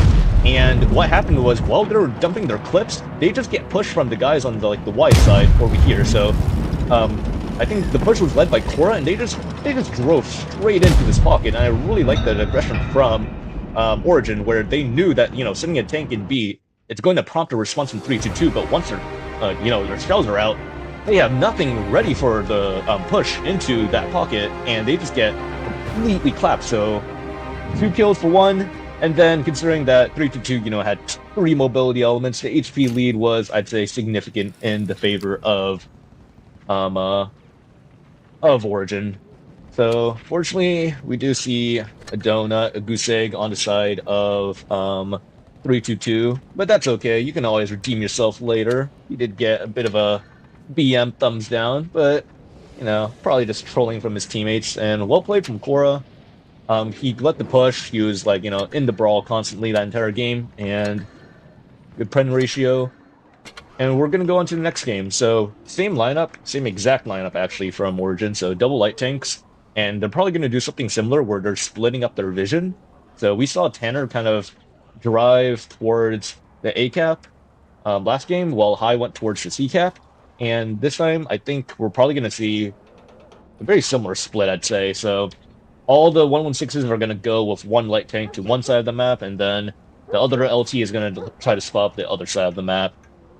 And I'd be interested to see Origin try to make the same, like, push through town, just on the north spawn. Because I feel like on the south spawn, it's a strong push to make, or to take. But on north, you kind of, you don't really see that that often, I'd say. I'd maybe see it, like, you know, once or twice in, like, you know, grand finals sets, or, you know, top 4 sets, but it's just not very often that you see a team try to take a push through the A cap on north spawn. Or really either spawn, now that I'm thinking more about it.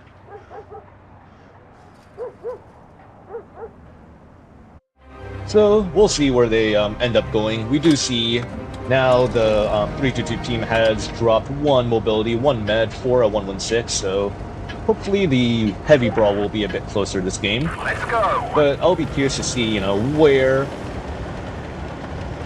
Team of Origin is going. We're going to see, actually, Tanner and High are going to be sticking together. They're going to go to the C corner, so I think all 7 tanks on Origin are actually just going to go C now. So, and it does look like that's going to be the case. So, we're going to see Sinbrin in the LT maybe try to get an early spot off on these things here. but unfortunately the position and the timing just doesn't really work out that well. And they Rob or Archangel and Korra do get spotted probably by Dai Shinkan, I'd say.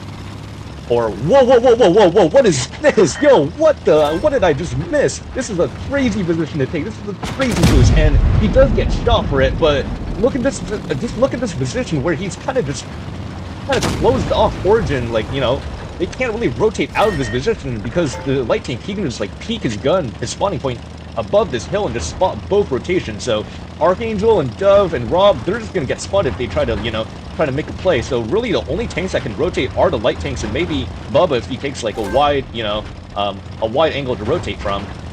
And now 3-2 in while Origin was kind of, you know, reacting to the boost position from the T100 LT, they were able to sneak cap B, and now they're just going to try to consolidate and, you know, improve their position, improve their hold a bit.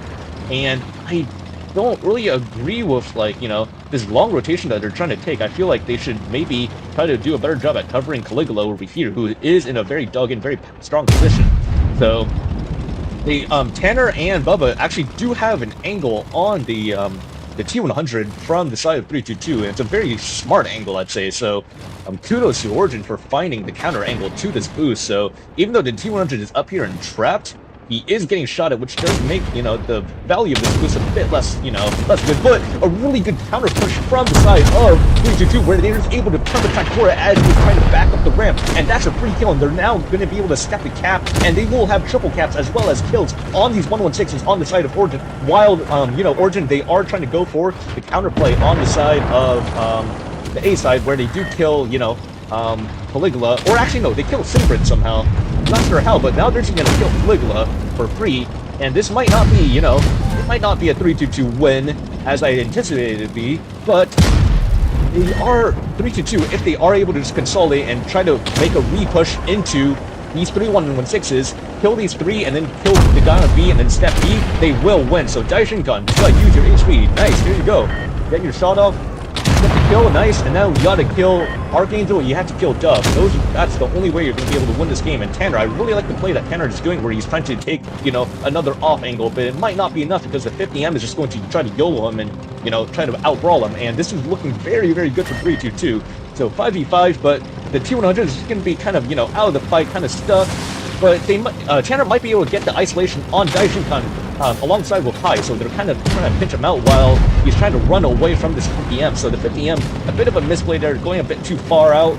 But on the other side of things in town, 3-2 is just wrapping up this town brawl. I do think dropping one medium for a heavy was the correct decision in terms of the lineup, and they are going to pick up, you know, Bubba Vernon. They're going to pick up Dove very soon, but Fattronics actually might fall here.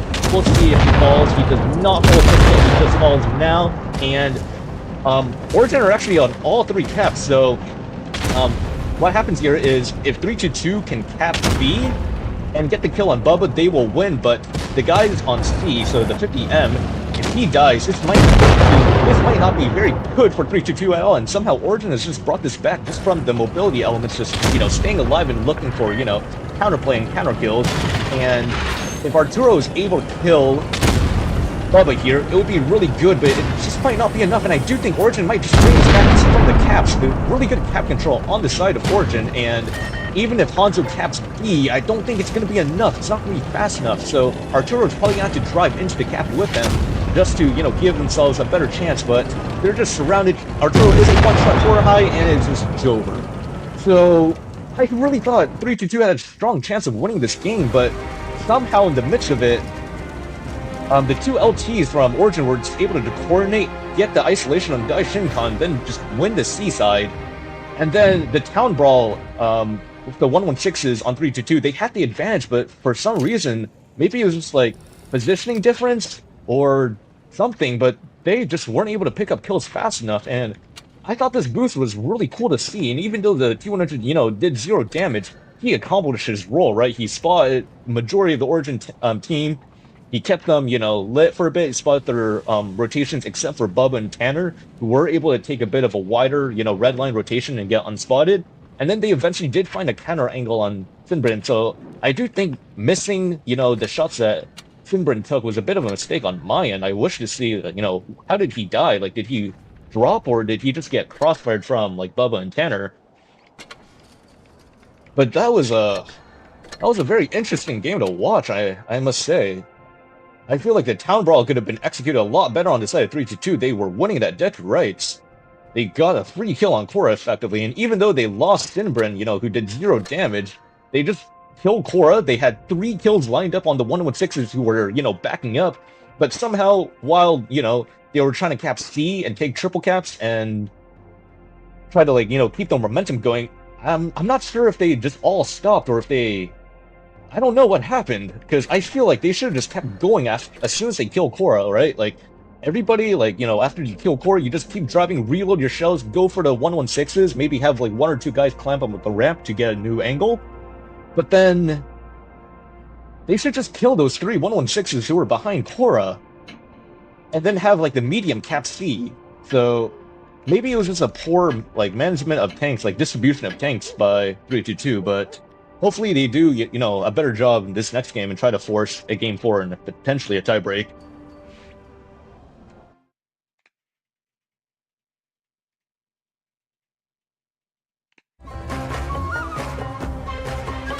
So we're going to see Ohori on the side of 3-2, and we're going to see 5 116s, a Kron, and a T100 from the side of Origin. So I do want to get up in the air a bit, just try to see where everybody is going. So we do see most of Origin is going to go towards the seaside, while Tanner's trying to like passively spot, or not passively, kind of aggressively spot. He's playing up very far onto the ridge by the sea cap, and he's eventually just going to step the cap. And the position where Elemental KB is actually not as safe as you would expect, actually. Because what would happen is Korra is eventually going to have Crossfire. Actually, no, he's not. So Korra is not in the position where I thought he'd be.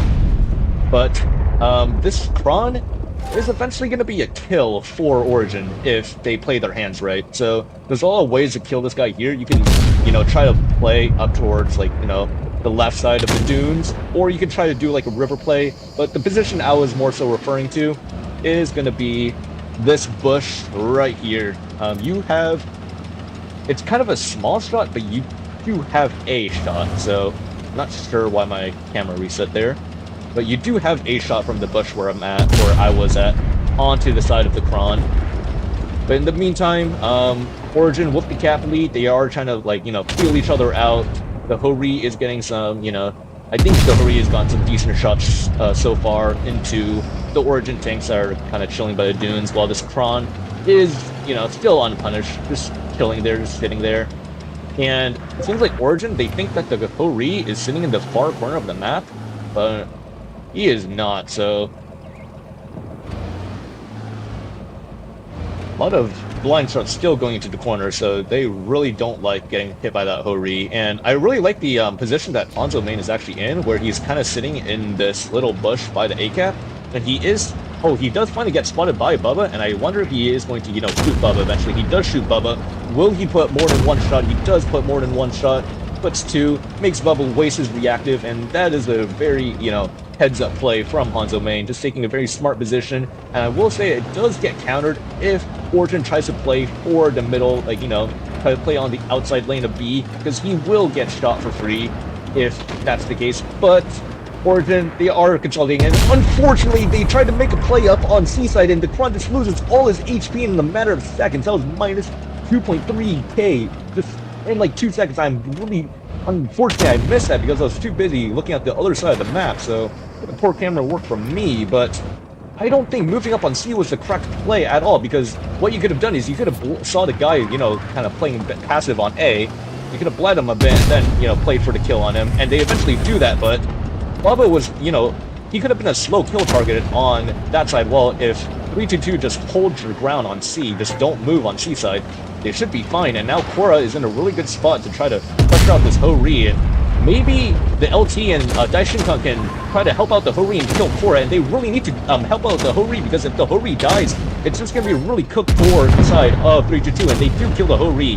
And unfortunately, the Hori is going to fall a dub, and Now Origin is just going to make a push into the river, and Fattronics, I think Fattronics needs to run out, get saved, go into the ditch as well with, you know, Arturo, just buy a bit more time for his team to try to consolidate and cover and crossfire, because the team, right, they have the light tank on B who can crossfire into the ditch of, into the ditch over here, where all the 322 tanks are kind of, you know, consolidated around, and Origin, they do get the kill, but I think this is going to be a game for 322. They are up so much HP, they do have double caps, they do have 2 kills that they can work for, and as well as a kill on the front end. The Light Tank is playing very aggressive. I don't think this is the correct play. The Light Tank is going to get focused out if he does not get safe, and he is getting focused out.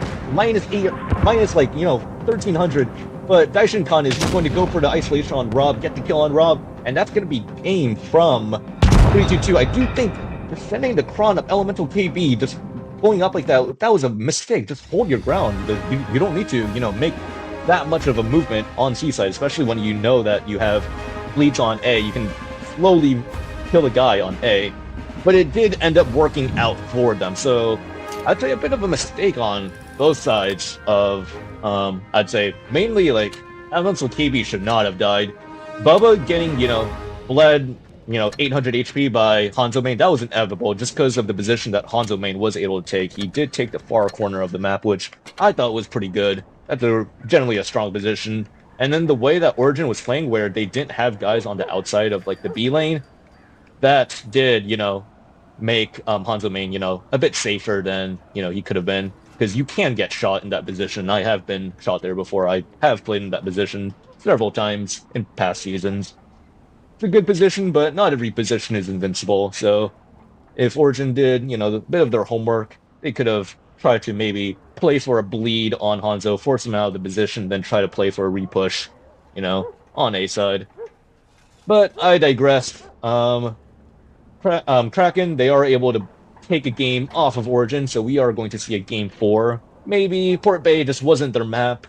Maybe Oasis is their map, and we're going to see same lineup from 322. They're going to run back to Hori, and I really liked how the Hori last game played, where he wasn't, you know, sitting in the very obvious bush, and he did get, you know, significant damage. Unfortunately, he did die in the ditch of like the riverbed of Oasis, but he dragged, you know, a couple tanks there. So he dragged Korra there, he dragged Dove there, and then once his teammates were able to get away from the crossfire on top of C from the dune side and jump into the small ditch below, that was just GG, because they had the light tank kind of crossfire from B. And I'll draw all this out in the strat sketch. I just want to do my analysis and commentary, you know, on it in the moment. But I will, after the set is over, try to run through the games on the strat sketch and talk about, you know, what could have happened, what, you know, could have been cooler to see or something like that. So we do see actually an interesting split. So it seems like Origin is going to go very heavy on A, while the light tank is just going to, you know, solo spot C side. So I wonder if Tanner's going to be as aggressive as he was with spotting. He does try to put a shot into Simbrin, unfortunately missing, and they do kind of, you know, dance around each other. Dove does get spotted, driving very aggressively towards this B pocket here, and Tanner does eat 2 shots. Very good crossfire from Hanzo, and I presume the LT, because I don't see Arturo, you know, shooting a shot, so I think it was the LT and Hanzo who hit him. So Tanner spotted for 20. He is in a bit of danger here, and I see a massive push from the side of Origin, where they are kind of, my camera is kind of messing up right now. They are going for an immediate push on Caligula, and this is actually really good because it seems like he's perma tracking. He's just gonna get, you know, killed immediately, and this is really good for Origin. This is just a free kill for them. Even if they bleed so much HP, as long as they just get this kill on Caligula, there's nothing that 322 can do to stop this. And unfortunately, High just bounces the kill shot, so Caligula does have the opportunity to, you know, put in maybe one more shell before he dies, and I think he should. Focus, okay, never mind. He does eventually die, but it did take a bit longer than expected, and Rob is just getting crossfire to death. What happened to Rob? I wonder, like, where is he getting shot from? Is it from the guys in mid? It must have been from, like, Hanzo, Arturo, and maybe Fattronics just crossfiring Rob, but even though Origin does get the free kill on Caligula, this is actually kind of bad for Origin, because they have 5 tanks who are just completely stuck here. The only tanks that can really, open up an angle are Dove and maybe Tanner, but Tanner is just going to lose his 1v1 against Sinbrin, and I think the majority of this game should be, focused into this temple. And I really like this play that Origin Sync where they're trying to crossfire out the 116s in the middle of town. So Dove opening up the angle, opening up the opportunity for Hai and Bubba Vernon to move forward to get the crossfire. But now Dove is just going to die, and if 3-2 plays this correctly, they can still bring this back. They just need to survive, make sure Daishinkan pens, all his shots in the clip, and then try to farm as much damage as they can off of Daishinkan. But I don't think it's going to happen. I think Origin is going to win this game just because they don't have enough crossfire, they don't have enough angles, they don't have enough guns to make this really work. It's going to be 5v4 very, very shortly. The T100 will kill Rob eventually, which may open up a new opportunity, but it seems like Origin is just a bit more consolidated together. They have two tanks kind of pressuring the Hori, while they have two tanks kind of isolating Hanzo main. Patronics, he used full HP for a bit. He took a while to get into the fight, which is a bit unfortunate. And fortunately, Hanzo is able to survive. So this could be, this could be good for 3-2-2. But again, it's just really hard to play out because the T100, he was a little bit scared of, peeking Rob. He didn't know how many shells that Rob had, so he's not going to risk, getting clipped out by a 116 and then losing, his tank for no reason. And now Origin is just going to wait for Bubba and Tora to come in, get a new angle, and then just crossfire Patronics to death. So, unfortunately, I'm not sure what happened to Caligula or how he got permatracked here, because 116, like, you have 2 repair kits, right? So, you just kept on getting tracked, like, good on Origin for hitting that shot, but I feel like he should not have gone, like, permatrack there. He should have just, like, been alive, and he could have put, at least a full clip of damage in. And we're just going to see how much damage he did, and Arturo does less damage than him, so it's a very poor hold on the side of 3-2-2, and we're going to immediately go into the next set. So we're going to watch Oblivion. I mean, I figured Oblivion would, fight their way up in the lower bracket. We're going to watch Oblivion versus 3-2-2. So, in the meantime, I'm going to quickly grab some water, because my water bottle is a bit empty right now. So, I'll take a bit of a break, but I'll ready up just preemptively. And also, I'm just going to show the garage. I won't, preemptively show the lineup that either team is going to take. So, hope you guys enjoy the view of Pro Yellow on my 183, and then I'll be back in about a minute or two.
Alright, hello everybody. I'm back. We're gonna watch Oblivion running 7 116s.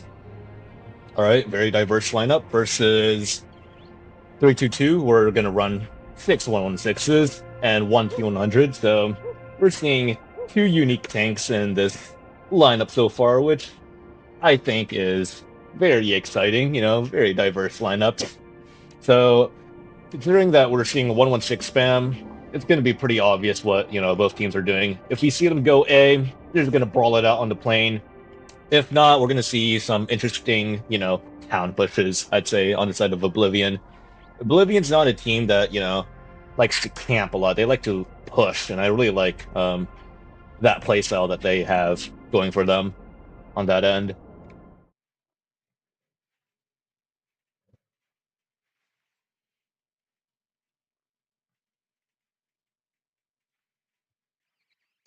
So, about minute 30 until the game starts.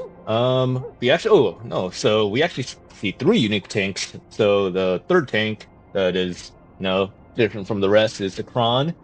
I think the Kron is probably going to fit on the rails of Desert Sands. So let me pull out my strat sketch real quick just to show y'all what I'm talking about. So if I get Desert Sands,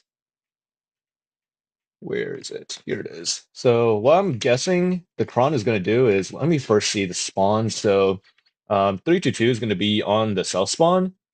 So I presume that the Kron is just going to sit like kind of here. Let me change the color. It's going to sit here and just crossfire while the rest of this team was probably going to, try to play for like the plane, do something like this, potentially, and maybe like a guy here.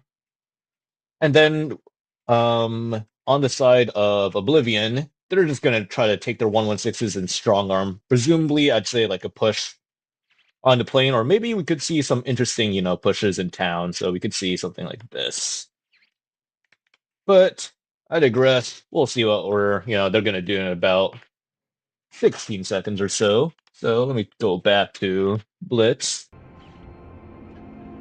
And, oh, never mind. So it seems like the Kron pick was dropped for a 116. So we are going to watch the, two unique tank lineups. So 13 116s and an LP.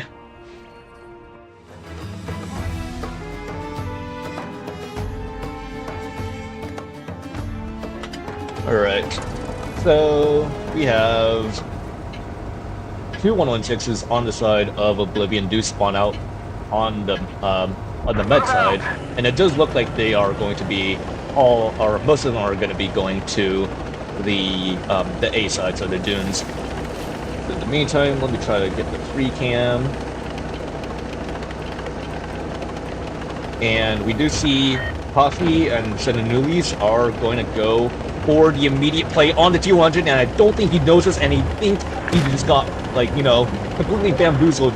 He did not expect to see two 116s just spawn on med side. Unfortunately, the T100 does not eat a shot for it. That would be really bad if he ate, one, or he does eat one shot from Poffy. Great shot, by the way, from Poffy Luby. And because Poffy and Senanulis did spawn on the med side, they do have prio, so they have priority. They do have quick advantage to getting to the plane in time, so 322 are immediately just at a positional disadvantage. Ranger and Akame are playing very far forwards, trying to pinch out these guys, but Oblivion, they smell blood in the water, and they are eventually going to push.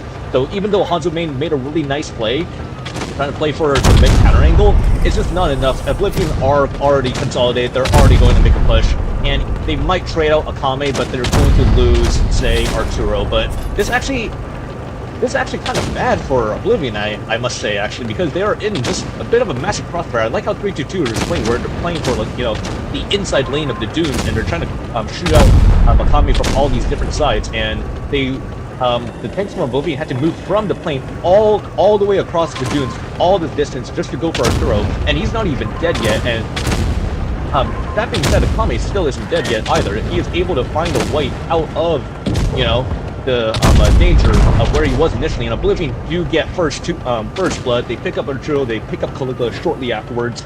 And despite 322, making a smart maneuver, and Oblivion taking a while to, drive through the past the plane and towards the red line of 322's hold, 322 just isn't able to, focus fire very well, and they just lost another tank, so it's 7v4 right now.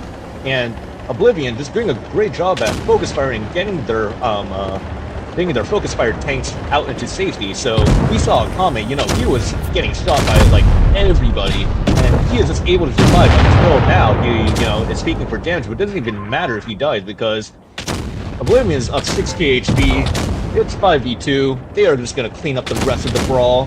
Let's see where the last LT. Yeah, so this LT I think he was not expecting, you know, to see two 116s just pull up to his left that quickly. So I liked what the LT did, where he kind of spotted, or he was just sitting in his bush trying to spot, but he was not expecting the timing of those two, you know, 116s to kind of just pull up and, you know, gank him a bit.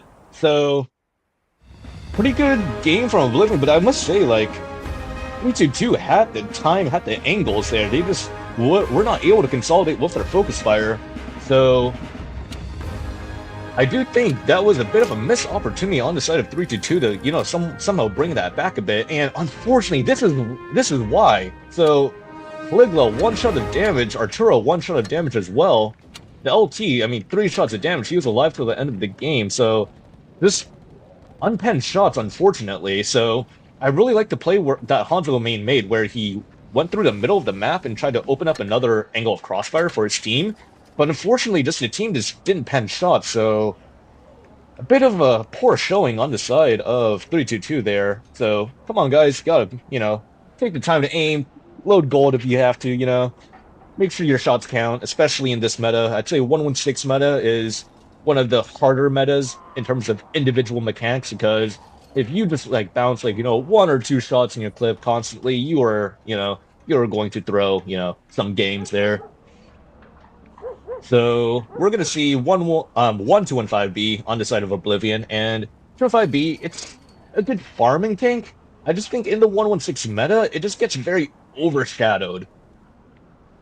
So the 2-1-5B, sure, it can hash, you know, a 116 like up the rear, or I think it can hash the sides, maybe. Not, yeah, it can hash the sides, but it's just kind of hard to play in this very, you know, very clipper heavy meta, especially since the 116, you're almost always not gonna face, you know, a 116, you know, rear on or like, you know, side on to you. So playing the 2-1-5B is gonna require quite a bit of finesse, and I'm curious to see how Tensura Show is gonna pull off these angles to make that happen. And on the other side of things, we have 322 run an E6 and an LT, which, you know, E6 LT is a good combo in terms of mobility, but I feel like dropping 1-1-1-6 for, say, you know, an E6 or a T100 is a bit tricky to work with. I feel like you'd be more comfortable either running 1 light or 1 T15 or T95B6. So we do see Oblivion kind of play a lot of guys towards the middle of the map, and I do think they're gonna try to go for like a town push, while these guys over here are gonna like try to play a bit passive on the rail side. And we already see 2 of... Oh, Rangers gets tracked out in the opening. He might just get completely clapped in. 322 is ready for this. This is a really good shootout from 322, where you're just going to rain fire from, you know, their dug-in spots, and Rangers going to lose so much HP, and he gets completely killed, and he blocks Dizzy. Dizzy might eat maybe 1 or 2 more shots, and 322, if they just counter pushes, they will win the game. If they just go and kill these 2 1-1-6s, they will win the game. And wow, what a crazy shootout from on Ranger, where he just doesn't even get to, you know, safety in time, and he's just dead. So here, I think what needs to happen is this T100 is E6 needs to, you know, play a bit more aggressive play, you know, for these kills here, because they have, you smell blood in the water, you can't go for these kills, and unfortunately, they're just waiting, they're spending way too much time giving Oblivion time to try to reposition, take their tanks to, or, you know, redline and spawn, and now 322 is actually the one to win, because they're just going to lose, you know, Hanzo main, they're going to lose Fat Charles, they're going to lose Caligula, and over here, Akame might die. If Akame, you know, dies over here and Arturo kills him, Arturo will have a very strong angle of crossfire, which would open up, you know, another opportunity for 322. Unfortunately, he bounces, and if Akame just wastes enough time for his team to try to win this side of the map, this is going to be a game for 322, and I'm not sure why the T100 is playing so passive. You need to be playing more aggressive than this, man. You had to have been maybe like on the plane looking for crossfire on the 1-1-6s who drove through this lane and just completely shot, you know, Daishinkan up the rear, but it's just not enough. I'm not sure what the T100 was doing this whole game. And Akame is able to win the 1v1 despite being 42 HP the entire time, so well played from you, Akame. And I think that was a massive throw from 322. They got an insane nuke. They had an insane nuke. They had an insane repush opportunity.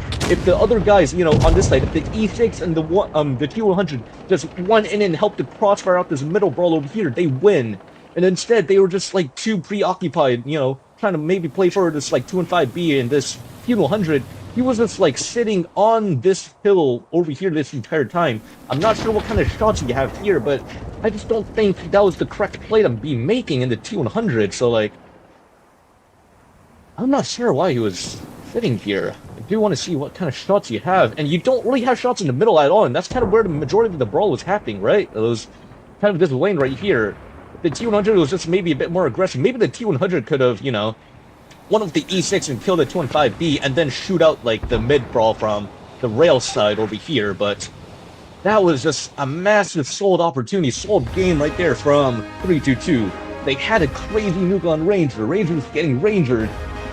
All of the, you know, all those 116s is penning their shots, getting good shootout on the 3 116s that went underneath the bridge, and Ranger unfortunately just doing 0 damage. I'm gonna give him a heart because I think he needs a hug right now, but his team did win the game, and the 2 and 5B did farm quite a bit of damage, so I think the pick from the 2 and 5B was a good choice at the end of the day, so I do eat my own words here. Now we're gonna see Winter Mal and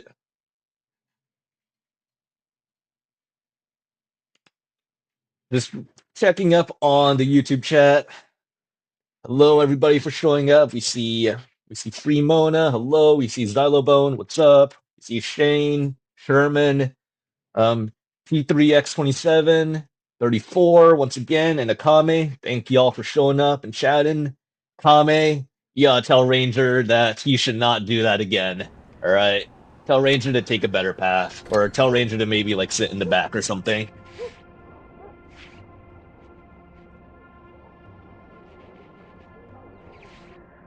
So this game, we're gonna see again a bit more of a diverse lineup. We're gonna see a light tank on the side of Oblivion this time. It's gonna be Ranger in the light tank, which, you know, we saw how he played in the 116, so I'm sure his teammates are a bit, you know, fortunate, but a little bit glad that he's not gonna get nuked in the 116, you know, or maybe he might get nuked into T100.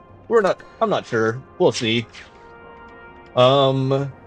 In terms of spawns on Winter Mal, I don't really like the North spawn that much, because playing for A on North spawn is a little bit tricky, and I feel like if you're playing, like, you know, Winter Mal in like grand finals or like this top 4, having options is just always good to have, and just having a spawn where your option is, if you don't play for A off rip, it's tricky to, like, you know, rotate to A from North spawn if you like initially play for C. So I really don't like, you know, this map particularly, or this spawn particularly, in that kind of scenario, but we'll see what Oblivion, you know, is able to do. Even if they lose this game per se, they'll still, you know, they'll still be up 2-1. Score is currently 2-0 right now. So if Oblivion wins this game, they will be facing Origin once again in the grand finals. And we do see Ranger not even trying to contest A at all. We'll see Elemental just kind of immediately driving towards the A cap off rip. We do see the rest of the 116s on the side of 322 going to support him. And oh, actually, I bite my words. We do see 116s on the side of Oblivion kind of set up a hold and spawn, which, I mean, I don't disagree with the play. I just think that the positions that they're taking for this hold are a bit suspect. So I think where Hibiscus is and where Coffee are, those are fine positions to take. But where Tensor So is, maybe you could be, you know, you could be. Oh my God, I keep messing up the what do you call it? The free cam. But I think Tensor So could be playing a bit, you know, a bit more back for a different angle. So the angle that he has right now, it's very similar to the angle that Hibiscus has, but if, say, Tensor So is playing, like, you know, further back here, maybe behind these houses, look at how much more crossbar you'd be able to create with Hibiscus and with Coffee.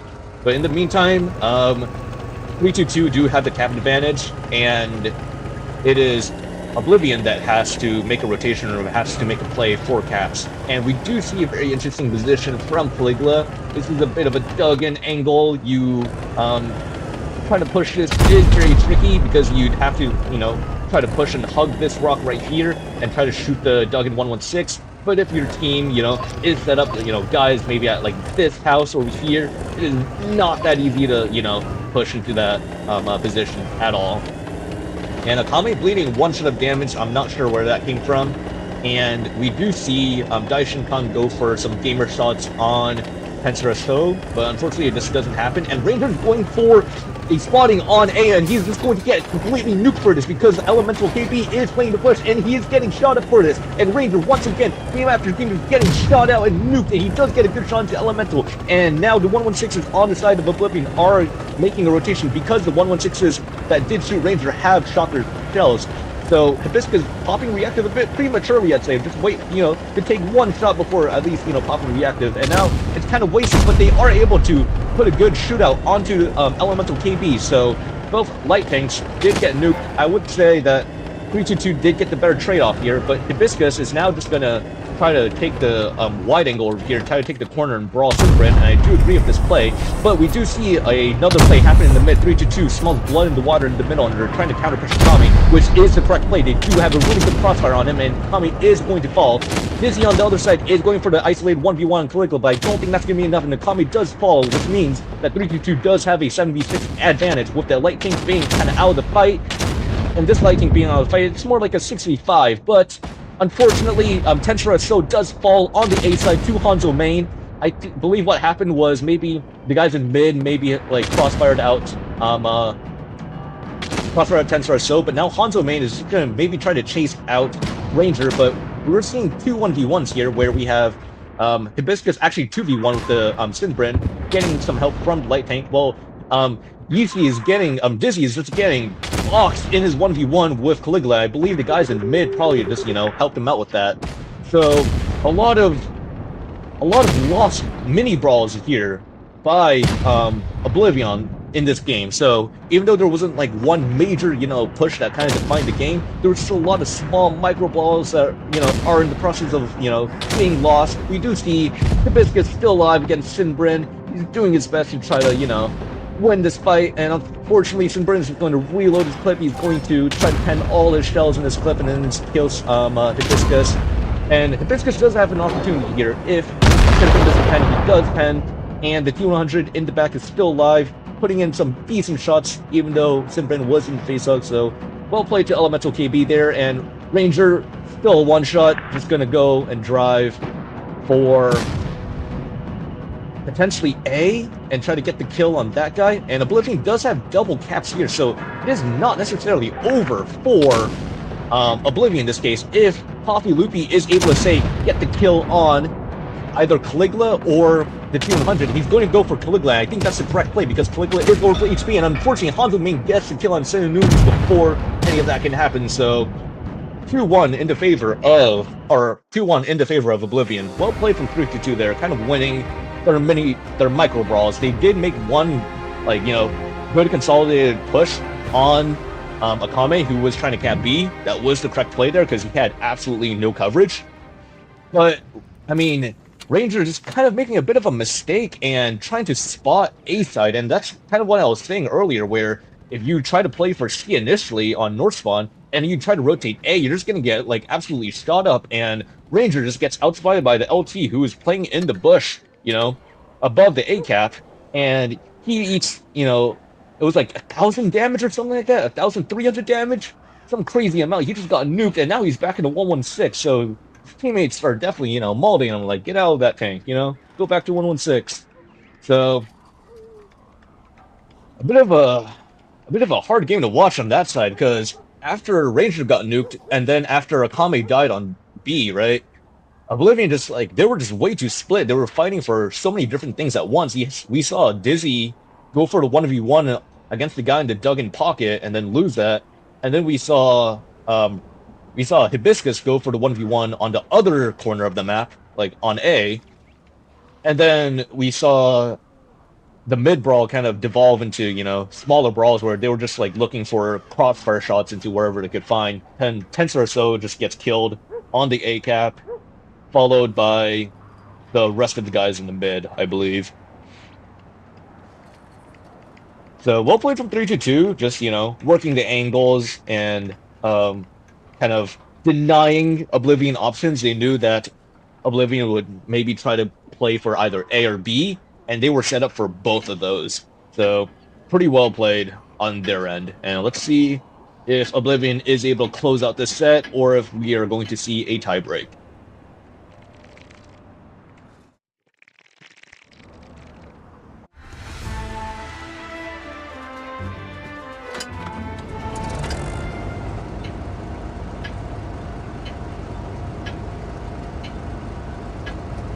Let's get this show on the road.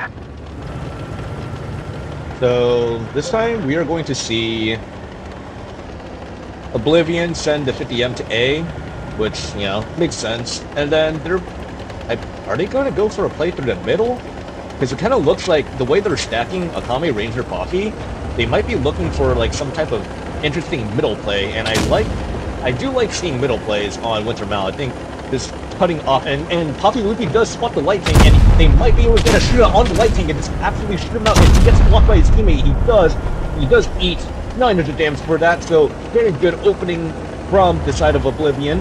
Is getting 3 damage into the light tank and trading, just a little bit of heavy tank HP. But in this circumstance, if you're trading, a light tank versus a heavy tank HP, heavy tank HP is worth a lot much less than a light tank, unless you're like, getting out-traded in your heavy tank. Tensor or so does take 1 shot while trying to, play for maybe a C reset, which is okay, but here, Oblivion, they just have a lot of map right now. And even though Kraken does have a slight path lead, I think it's like just by like a tick. Like, look, their cap is ticking just a bit faster than Kraken's. And here, I think a play that Oblivion could do is they could maybe try to cross-route the spawn if they have more tanks with Akame.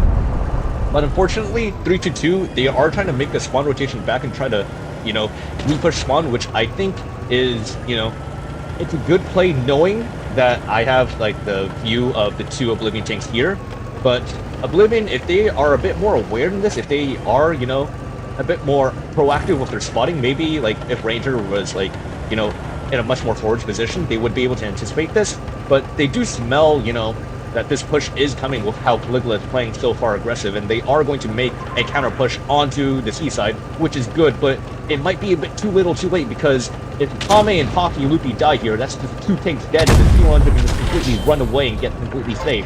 So what Oblivion needs to do here is they need to keep pushing, they need to keep the pressure up, they need to maybe retake the middle and try to do their best to crossfire out Akame and Poppy, because Akame is dead, but Poppy is doing a really good job at keeping himself alive. So Oblivion, they just need to keep pushing, you need to keep going, and I really like the position that Hibiscus is in, where he can try to look to crossfire out the rest of the 116s, but he needs to be playing a bit more aggressive than this. He cannot be running into walls. What are we doing right now?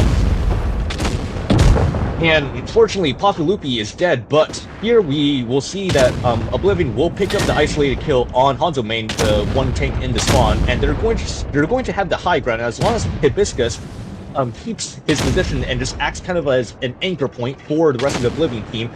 They will, slowly bleed out 322, and 322 will lose this game. So Caligula is doing the right play, trying to, pressure Rax a bit back and stop Rax from cross-running out the main brawl. But unfortunately, I feel like if you are Hibiscus here, you should just drive forwards, try to go for the kill on the 116, and maybe go for the kill on the on the E6, and that's exactly what he's doing, which is the correct play to be making. I feel like, unfortunately, he might die for this play.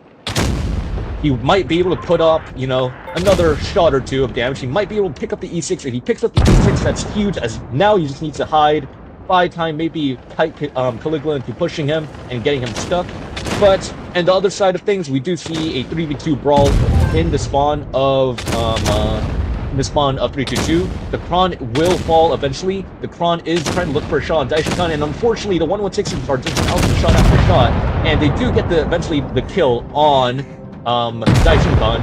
But now the Kron is dead, and Fortunately for Oblivion, they do have double cap, so this is still a win for Oblivion, as long as these 116s, you know, do their job and survive, and as long as the 50M survives. If the 50M dies, it could complicate things quite a bit for Oblivion, but I don't think Dizzy is going to give this 116 Caligula that opportunity.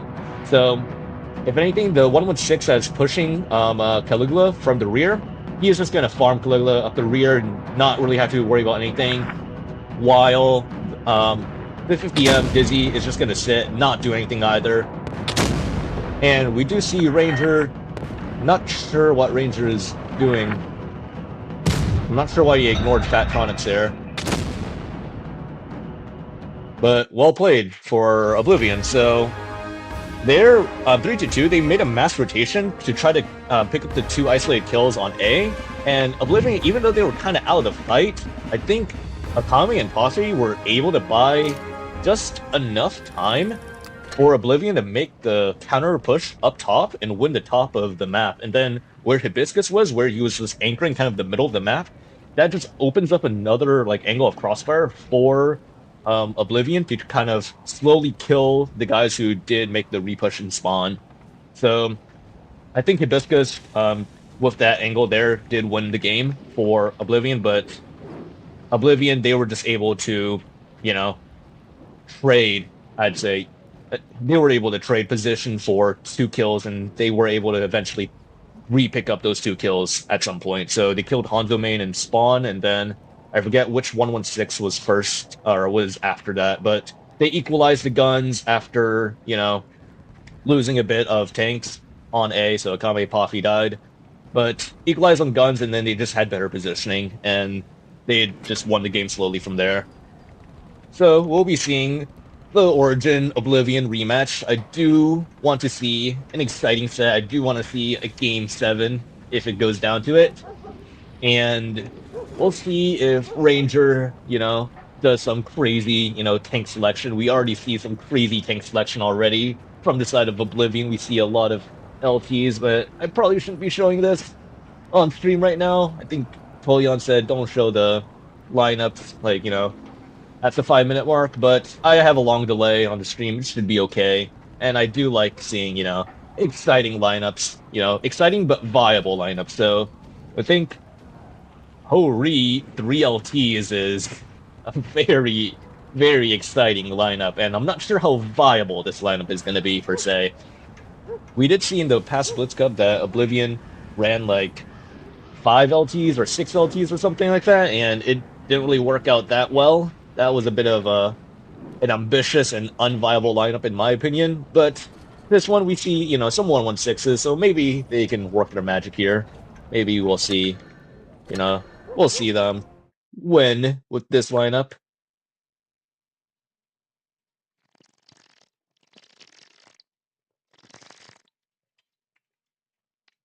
So we see 34, world's worst chat reader. Well, unfortunately, I'm a bit new to this streaming game, so I'll check chat, like, you know, when I really want to, and that's that. So we see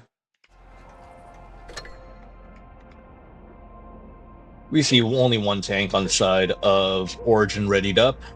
Hi, the light tank driver, who will be playing T100, and I hope Quora does ready up in the Wheezy 113 GFT, because that tank, you know, it's a good tank.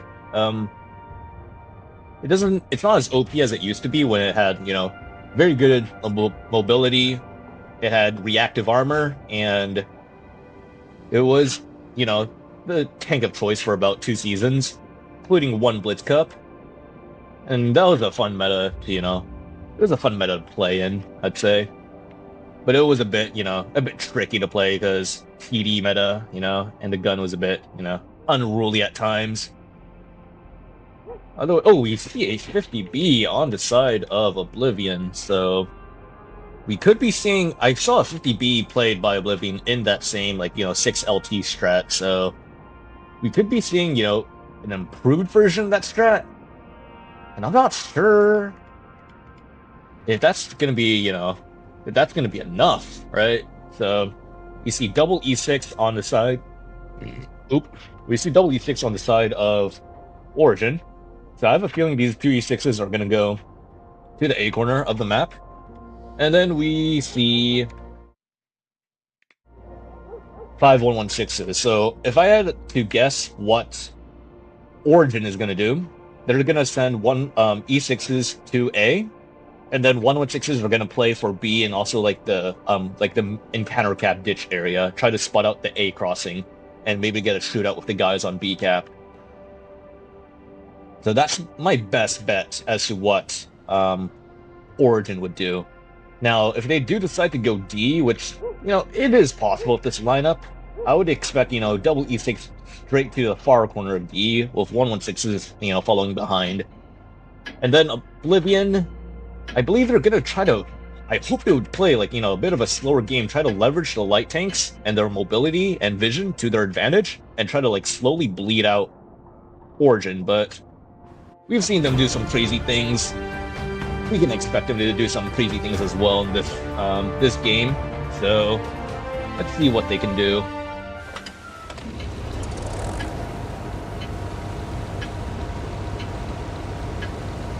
Time to roll out.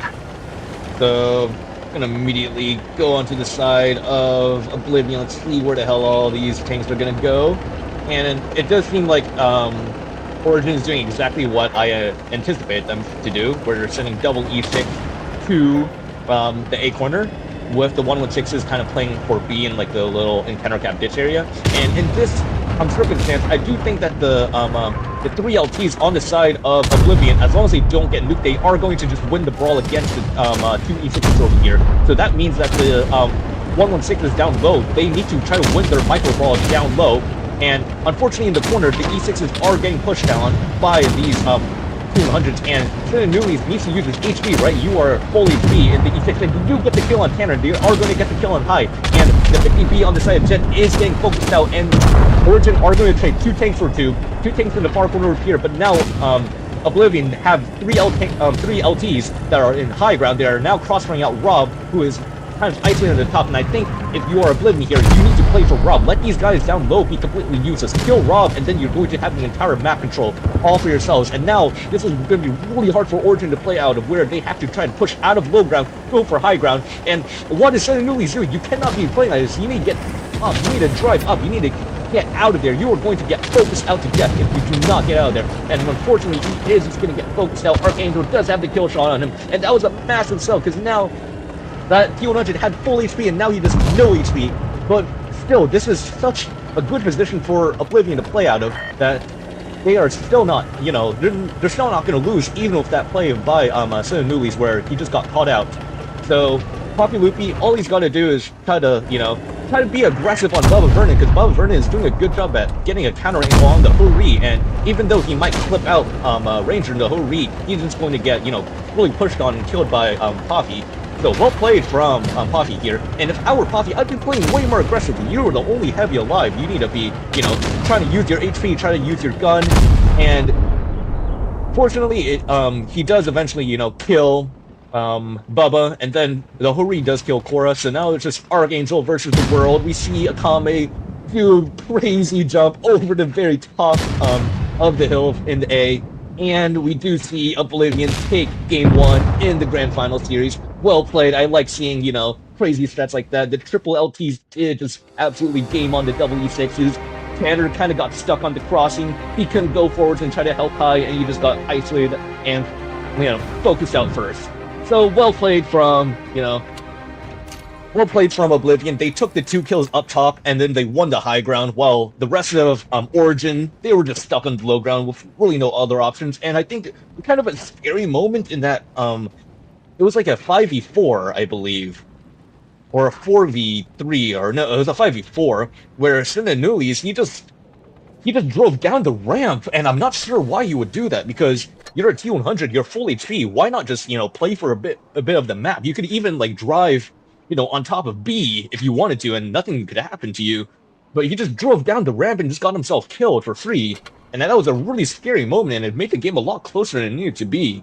So a bit of a minor micro misplay there, but still, just off of the positional difference, Oblivion was able to just clean up despite that misplay from the LT there. So 1-0 in favor of Oblivion, and I do like, the diverse lineups that they're doing. They're playing very aggressive with some interesting tank choices. So we see 3 T100s and a Patton from Oblivion. I'm interested to see where they're going to go. If I had to guess, they're probably going to go D side with this. And in all honesty, Origin, if they go D as well, it could be really, really bad for Oblivion. But we'll see, where they go in about 20 seconds. So, Origin, they're going to take much more of a heavier lineup. So, if Oblivion wants a chance to win this game, they really need to work the angles, work the crossfire, leverage their mobility, to their advantage. Try to play for vision, crossfire, and slowly bleed out the Origin tanks. Because in a head-on brawl, 116 is going to absolutely dominate against Meds and Light.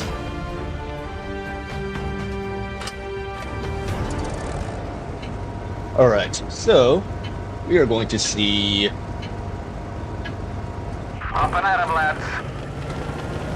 We are going to see the T100s kind of drive towards D, so we're going to see an interesting split where... Okay, never mind. I guess Akame was a bit confused on where to go, but we're going to see T100s play very aggressive towards the D side, and we're going to see Sinanulis actually play up to this glitch over here to try to spot out anything maybe crossing, and he does see 2 Origin tanks try to play for the B ramp, which is good information on his end. And this is a very interesting hold from the side of Origin. So they're kind of baiting the C cap right now, where they want Origin, or they want Oblivion to maybe sneak a tank onto C, and then high in this bush right here, he is very safe, right? Like, the only way he's gonna get shot is, really good fire from Ranger through the bush, and he could have hit Cora, but unfortunately I think it just, it didn't pen, or it just went over him. But this is kind of hard to play out of if you are Oblivion, I'd say, actually, because I don't think Oblivion knows about this double tank setup here, and High is in a very good spot to, just spot whatever tank, steps onto the C base. And I think Oblivion knows that, actually, because they're not setting anything to step onto the C base. And what they're actually doing is they have a lot of tanks ready to reset the base closest to them as well. So they have a lot of tanks ready for a B step. So even though this is single cap and Oblivion has the cap lead, I think it's kind of tricky to play if you're either side. You kind of have to just play slow, weigh your options a bit, right? And this is a really rat hold from Origin, I must say. There's 5 tanks, 5 heavy tanks in spawn, 2 kind of pre-aiming towards C side, and then the other 2 are just alone on A side. So I'm curious to see what Origin wants to do here, because in this position, Origin is the one who has to go for the cap, and Oblivion, they don't even have to go for C. I have to take back my own words there. Kind of poor commentary on my end. I didn't even notice the cap lead that Oblivion has. So since Oblivion has cap lead, what Origin is probably gonna do is, oh my god! So in this angle, they made Ranger back up, and they just have crossfire through this bush right here. So it's just that's a crazy angle of crossfire onto Ranger, and Ranger loses over 1,000 HP, and he just has to back up and play safe. And if our Ranger, I would try to swap spots with Coffee here, so have Coffee, maybe take up your spot and then swap, go to where Coffee was. And in this circumstance, now that Origin has a bit of an HP, or a significant HP lead, considering the mobility lineup and mobility HP on the side of Oblivion, Origin could just push D, but it's going to be tricky, very, very tricky, and it looks like Dizzy is gonna try to play up a bit for information. I don't know if he wants to do that. Okay, he's just filling in that bush right there, which is, okay, that's fine to do. But if Dizzy, makes a bit of a mistake, and he does spot Rob kind of crossing out back towards spawn, so they know that, Origin has some tanks, kind of ratting in this position already. So, good spot from I think it was Dizzy, actually. Let me see if, can't spot that. You can spot it. Okay, so it was Dizzy who spotted that rotation, which is, you know, heads up angle right there, heads up play right there. And it seems like Dove and Archangel are starting to make their move up towards the D side, and I don't think anybody on the side of Oblivion is ready to spot this, and that's a big mistake right there. Only Gentleman is aiming down the lane. I would have expected maybe one tank to, you know, kind of... Ooh, my free cam kind of messed up again.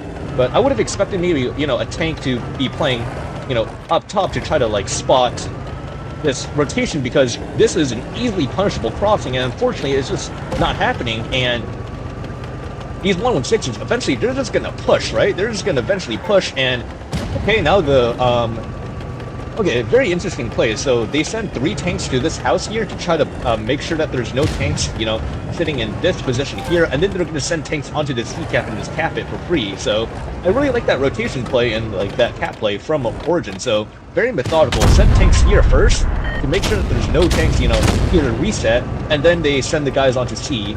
And what these guys on C can do is, if these guys are, you know, gonna get crossfire the guy up top, they also have crossfire from C as well. So the guy who's peeking from here cannot look 2 ways at once, and this is kind of, I would say, this is fine for Oblivion actually, because they're just gonna take 2 LTs and just push the isolated tank on the A corner. So 2 LTs versus 116. This is a really heads up play right here, and they need to do their best to, you know, try to kill this guy without eating too much damage. And unfortunately, I think Akame might die here. If Bubba just, you know, has one more shot and he just goes for Akame might be dead here. And unfortunately, Tanner does leave Akame, so they're just completely abandoning Bubba Vernon just to die. And Bubba might, you know, get a kill on Akame, so Dizzy needs to do his best to pen shots here.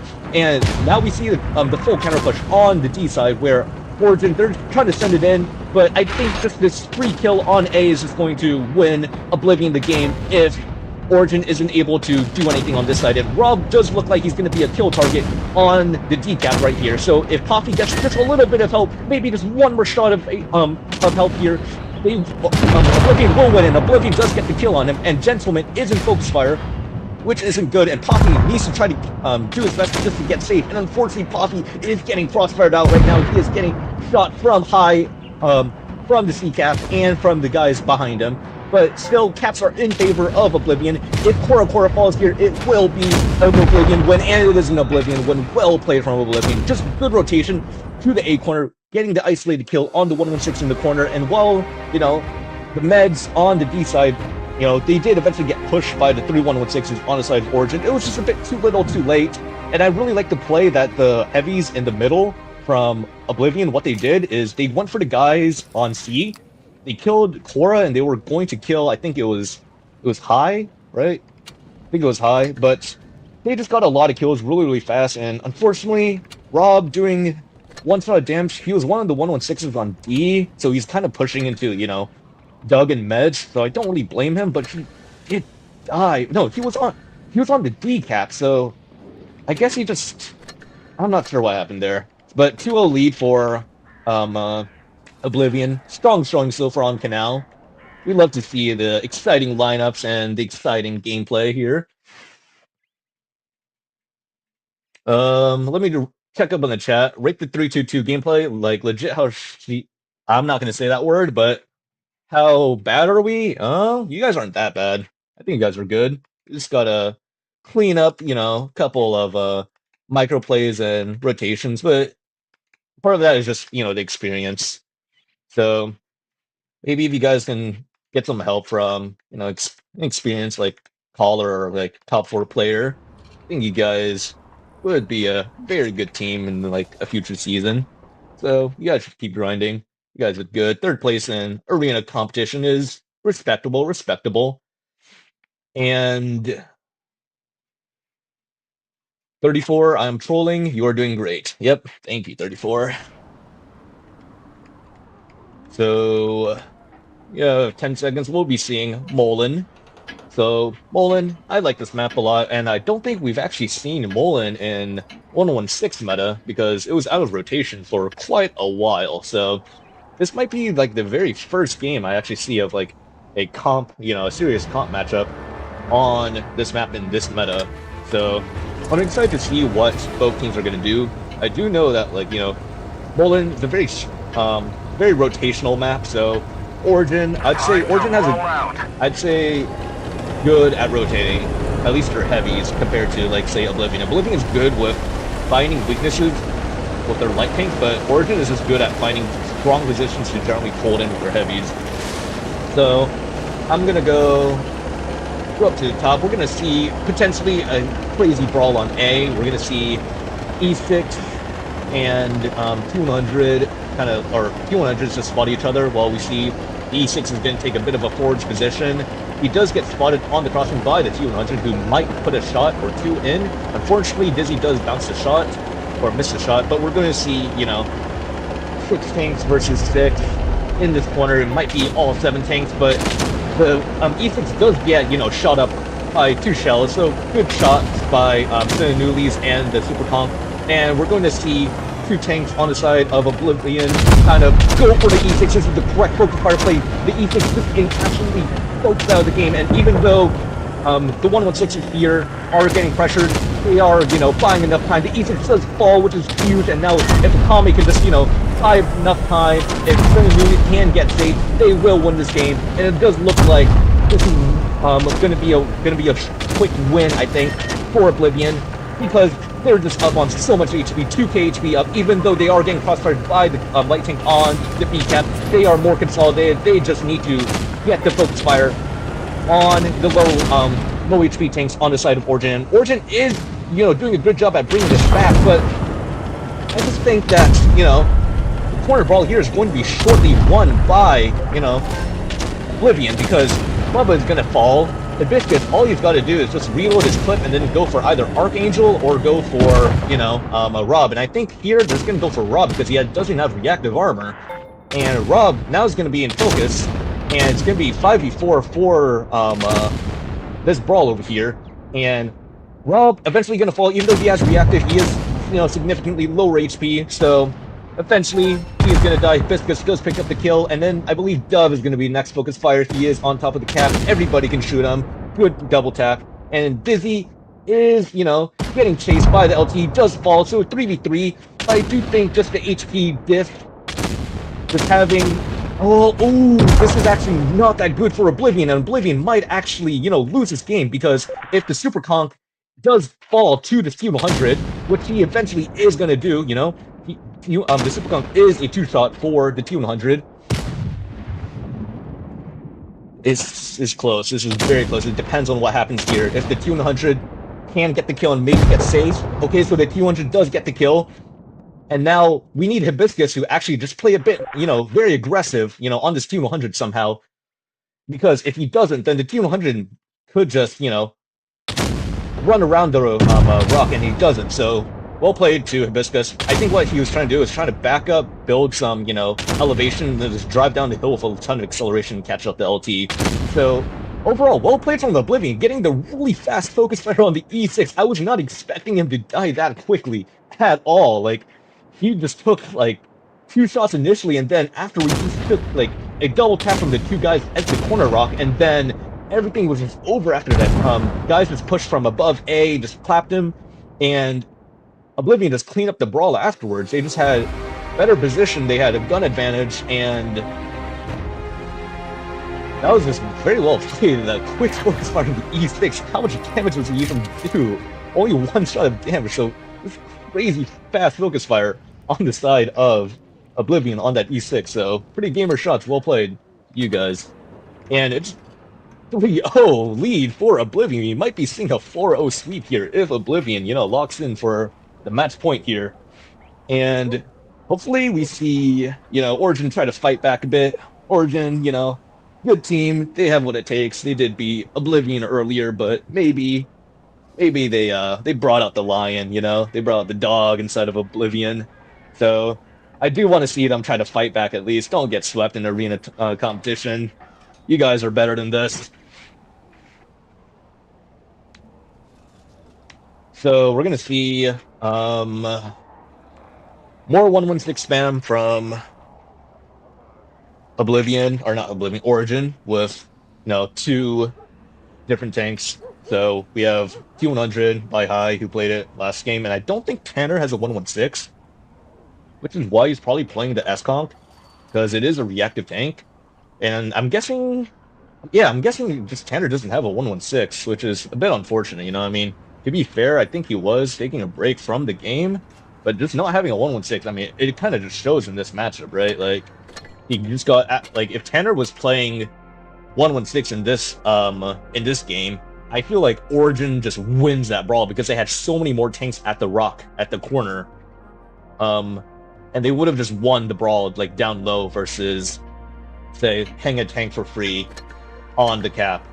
So, we are going to go on to Game 4, which could be the last game of the night.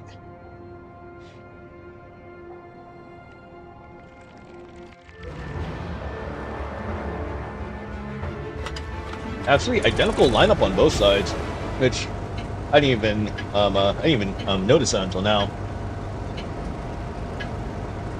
So, meantime, let's go fly high, and we're gonna see Oblivion. They look like they want to go to potentially A again. So, or it might be a bit of a slower game where they play a bit split. Well, in the meantime, we also see Origin. They're going to be mostly playing towards A. We do see High kind of gets High and Dizzy kind of spot each other, and we see Mystickler in the Super Conk kind of take an aggressive like middle position, which it's good for the Super Conk.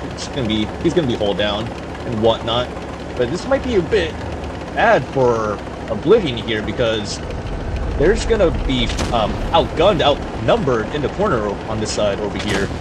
And High does get spotted on his like short rotation through the middle, and he does get punished for it. So good shot from Akami, I think it was, who hit him. And here, Oblivion, they're actually just gonna, try to receive this push. They are holding back here. They want Origin to try to, try to push in. And if you're Origin here, I don't think you should take this push really.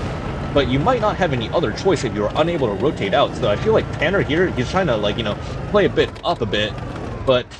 Actually, never mind. I'm not sure what their game plan is, because right now, what is going to happen is Oblivion is just going to slowly box in Origin, and I really like this play from Oblivion. We're just taking the entire map away from Origin, and Mystickler might be in a bit of danger. If he doesn't get safe, he might be that next focus fire, but Akame and Dizzy are kind of just, taking the entire map away from Origin, so Origin, they're all just kind of boxed in here. They cannot push into these 4 tanks, because otherwise, they're just giving up the OP position, so they are slowly just working their magic, and High just gets completely nuked down to a 2-shot, and Akami and Korra are kind of just trading shots, like throwing shells at each other. But slowly, what's going to happen is just Dizzy is just going to try to slowly kill High, and we do see the eventual push from Origin out of their hold down positions, try to make a bit of counterplay against these hold down 116s over here, but it's not enough. The S-Conk is just going to farm the rears as they try to enter in, and Dizzy is going to eventually win his 1v1 as long as he pens the shot. He does pen the shot and win the 1v1. Now Akame is just going to slowly clean up Korra, and Korra is going to try to maybe go for a play on Dizzy, but Dizzy is not going to give him that, and Akame is doing a great job at tracking Korra, and Mystickler is still playing this position, trying to crossfire out the main brawl, and Origin just have absolutely no options. They can't do anything. They tried to make this counterplay, this counter push on the other side, but it just wasn't enough. And even though HP is very close, Rax just penning your shot. Good job. And this is 74 already. Bubba has all the HP on the side of Origin, but he has no shells. Same with Archangel, and they're just going to clean up the rest of this brawl over here. So Korra is eventually going to slowly die to Akami and the Light Tank, while Rob is just going to get boxed by the Super Conk. Well, he does have a chance to, win as long as the Super Conk, plays a bit better, and unfortunately he doesn't get the high roll, and Mista is able to live on 3 HP, and Bubba Vernon, he's trying to look forward to shots on the Light Tank, which is a good play, but it's just too little too late.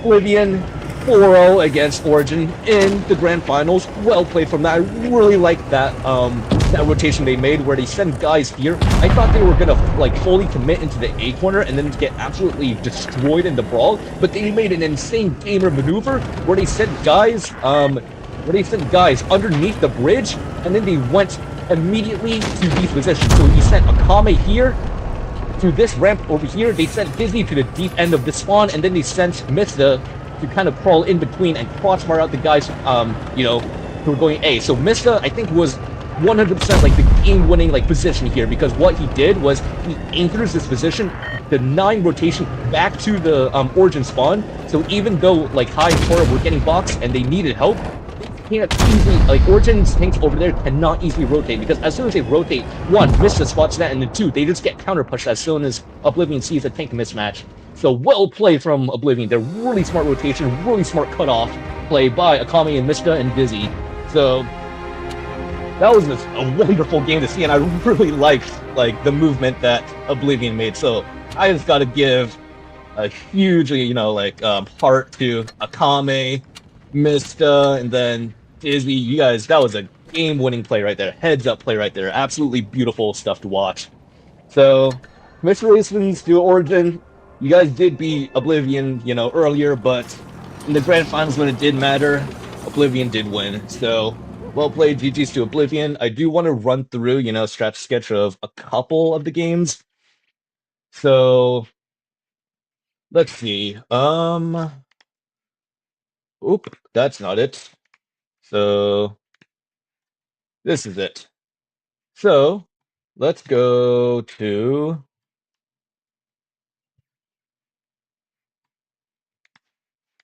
Let's go to the grand final matches. So, I believe, what match did we watch? We watched Canal. All right, yeah, let's do Canal, and then we'll do Molen, and then after that, I am gonna go to bed. I got a long day of work tomorrow. So, do Canal and Molen. So Canal, we saw game one. We saw double E6s on the side of Origin. So I believe it was something like this. Then we saw 116 here, here. Oh no.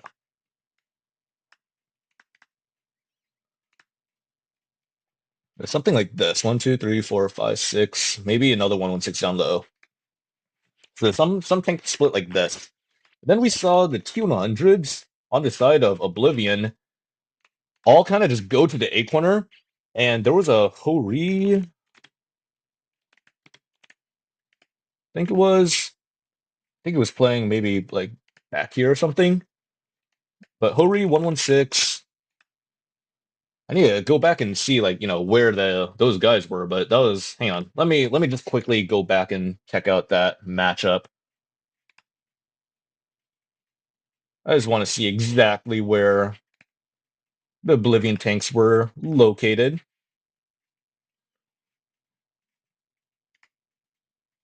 Okay, yeah. Okay, I got it. So those guys were, there was a 116 here, B here, which I think is an interesting pick, but it did work out for them at the end of the day in 116 here. So the E6s got spotted very early on crossing, and I believe this was Tanner right here, but he got stuck like here. He could not make this crossing because the 11650B and this 116 were staring at this, as well as the Hori. But even then, he just got focused out by the light tanks first. So even though the light tanks were all, like kind of facing high, they went for the low HP guy here and just got the isolated kill on him. And I think that was really smart, because if they go for high here and let Tanner farm, eventually Tanner's just gonna, rat in his spot and just like hold a really good angle and die slowly. And going for the kill on this guy here, knowing that this guy can't escape, you can kill this guy at any given time. I think that was just a really smart play, really smart focus fire. But either way, we saw the 116s kind of go for like the isolated kill on like this guy here. I think it was like some YOLA like this. Maybe it was like two guys stay up top and one guy like crawl up the rear. But you just lose like two tanks for free, basically. And you know, even though you have like say like 5 tanks here, maybe one guy like playing, like here like this, you have so much like you have the T100s just have all the high ground. These guys are on low ground. This is just gonna be a losing fight. You cannot like try to push out because you will just get crossfired to death. And I think if there was a moment where it looked kind of scary, was like something like this. I want to say it was like one full HP T100 on the side of Oblivion, who kind of just drove down the ramp and got himself killed. Like, I'm not sure what he was doing. If you just keep driving like this, if you even just drive up to here and just help out the 116 here, kill the guy who was in middle, that's a lot better than, just like doing what you did or doing what he did. Like you could have maybe if you just played like maybe on the B cap area, that's also like another angle of crossfire, right? Because you're covering like this, you're covering this, you're covering this, and this, and you can also shoot that guy as well. So I feel like there was just a bit of a misplay on that side, but either way, just because of the positional difference between Oblivion LTs and all in the A corner versus like Origins 116s who are mostly consolidated like on the bottom side, this was just like really bad to play out if you are Origin. So pretty good win from Oblivion. Very good focus fire and very good positional advantage. On the other side, we saw something very interesting, I must say, from Origin. So Origin had the cell spawn, and they were playing tanks like, like here, here, here, here, and I believe it was one more guy here, maybe. And then they had one guy here, and then LT was kind of just, chilling with the outside lane, like on this side, like he was here, just in this general area, really, like over here. So Oblivion, on the other hand, they had three LTs, I think. It was like, I think one of them was riding this bush here. One of them was, one of them went here, one of them went here. There was a Patton as well, who was just kind of chilling out by here. And then they had 116s kind of baiting, setting up for like a B reset or trying to shoot out like, guys trying to step into B. So Oblivion, they got the cap advantage like very quickly. So Origin, they had to make a move, and what I really liked was when one of the T100s, I think it was this T100 here, he went into this bush down here, which doesn't seem particularly useful, right? Because it's very low ground, but it does have actually vision on this crossing, and he spotted, I think it was Rob who crossed down like this, and immediately Oblivion just knew, okay, so Origin, they have tanks riding in spawn, and they're probably going to eventually repush D at some point, right? Because there's no reason to, cross a heavy to spawn if you're not going to repush D. And another thing that I really liked about this kind of setup, let me move the tanks back to the original positions, but this setup from Origin was kind of baiting like a C grab. So say T100, step C, the 116, all he's got to do is just peek the bush. You will spot him because there are no buildings to cover the T100, and you are very close. And you will just, completely just bomb the T100, just nuke him, get him out of the game. But thankfully, because Oblivion had the cap advantage, they didn't make a C play. But interesting enough, this spot was still particularly useful because it does have an angle on this guy right here. And I think that was a crazy, angle to take. And I do think maybe this angle would have been a bit better used in conjunction with a push through spawn. So what could have happened was maybe you could send this 116 alone to this position here, like right here, and then you would have like another angle of crossfire. You'd have this angle, and then you have this angle right here. So just like maybe like another option to play for. You could have maybe done the rotation with like three tanks. So eventually Origin did, send three tanks, to this like house area here, where they were like generally safe. They were just waiting for the perfect time to eventually try to make another repush towards D, while the rest of the team is playing for the other side.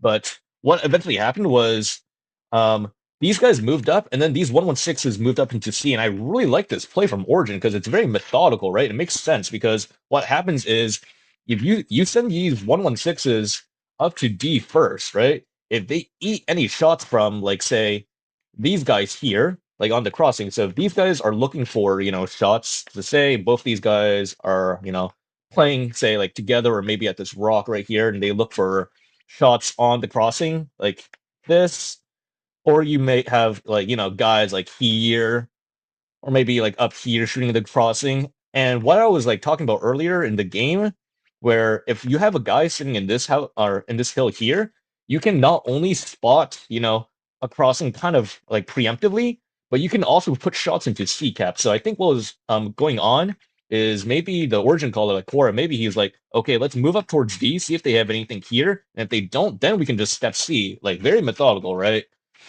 So I like that play a lot. And unfortunately, the game-winning play here was not this play from Origin. It did make the game very close because what eventually ended up happening was Oblivion. They just they play for they play for B, and then they play for the isolation of the um of the tanks of the tank on A. So I think Tanner, he kind of panicked a bit and he ran away from the fight. But I feel like in this circumstance, I feel like you should have just gone and taken the 2v2, even if the 116 is losing a lot of HP, because eventually the 116 is just gonna dump his clip into one T100, and it happened to be Akame. So Akame took the brunt of the clip and the crossing, and he had to hide around the rock while the T100 just rats back here. So worst case scenario, right? If Tanner just came back, hunts down the kill on Akame, and then keeps Bubba alive just a bit long enough for him to put maybe one shot into the T100, they would have actually won the A brawl, in my opinion. So I think sending Tanner back all the way to D was a bit of a slight mistake, but in that circumstance, I do think him running away was reasonable because he saw that they had guys on B, and I don't think he was kind of risk getting, maybe shot or potentially trapped in the A corner. So he decided to go try to, help the main group, like try to kill the tanks on the D side.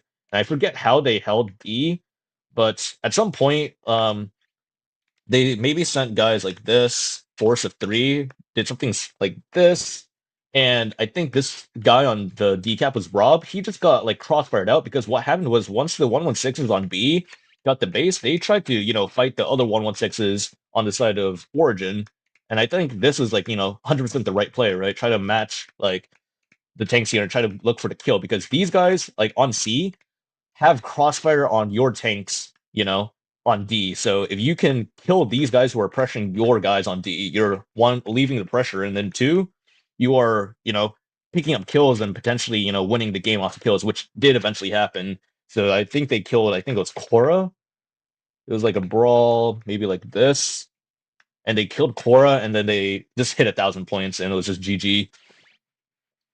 So I like the Canal game, both Canal games a lot. And then on Mullen, there was a bit of an interesting very interesting set of games. I really liked the last game, and I'm gonna do a very in-depth analysis of that one. But the first game that we watched, it was Oblivion, just like sending, about a bunch of 116s straight to the corner, and then they had like one, two, three, four. I think it was four 116s, right? Uh, Hang on.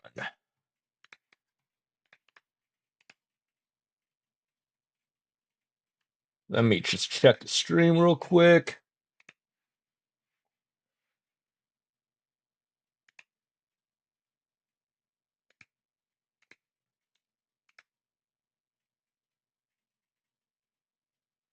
Okay, yeah. So they had actually one SConk. So let me just turn back my stretch sketch. So they had one SConk, and then they had a T100 kind of spotting like the middle, and then he went back to the bunker. So first he was here, and he went back to here. But on the side of Origin, they sent an E6 very aggressively onto the A cap, and he just got completely focused out. So very good shots from the side of Oblivion here. So let me just draw out what happened. So E6 was here. E6 was here. He ate two shots from people. I don't remember who, but then the E6 tried to after eating two shots and seeing all those 116s, he's like, I am not trying to, get focused out. And he tried to run out, I think, and then he ate a lot of shots from the guys in the rock here.